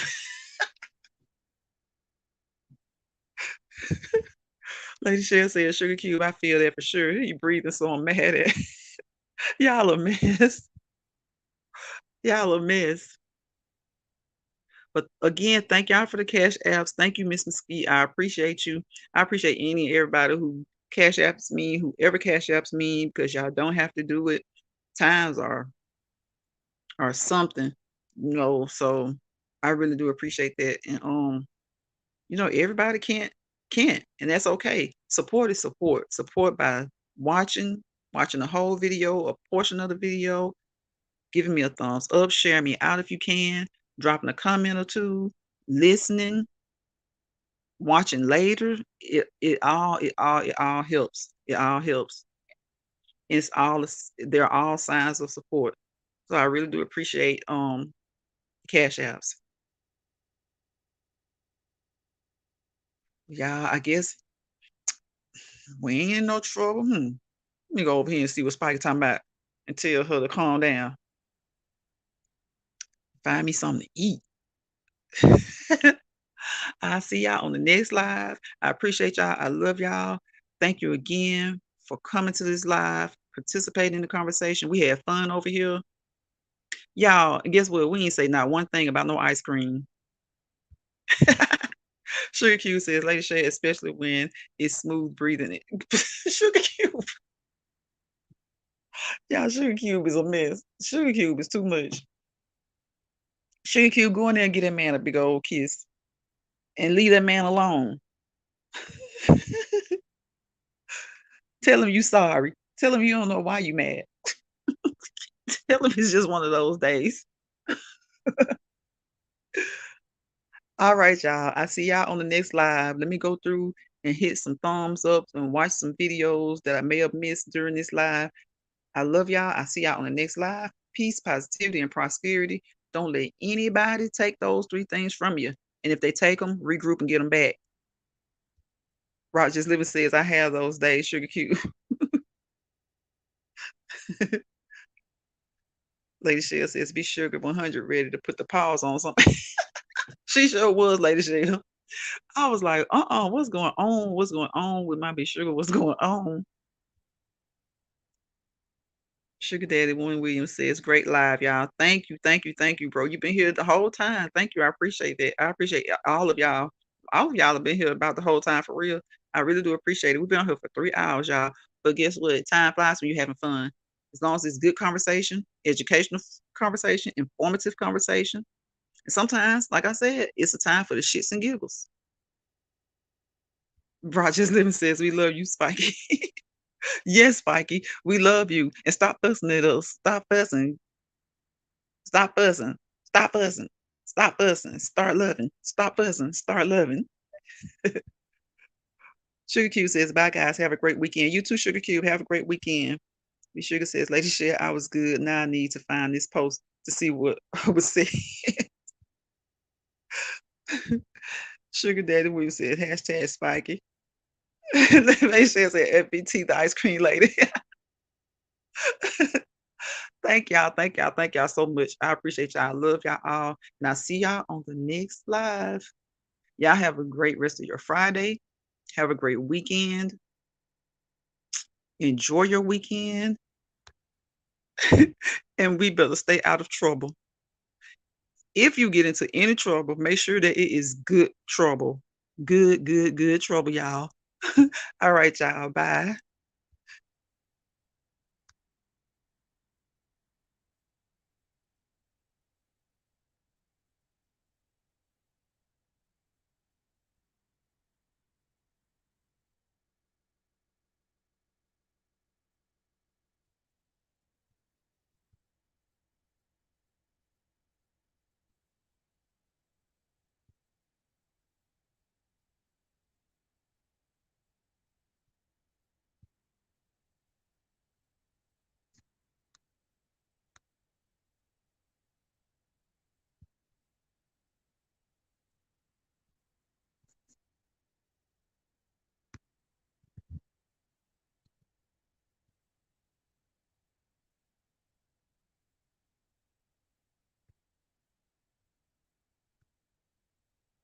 Sugar Dad, I see that. Bye, y'all.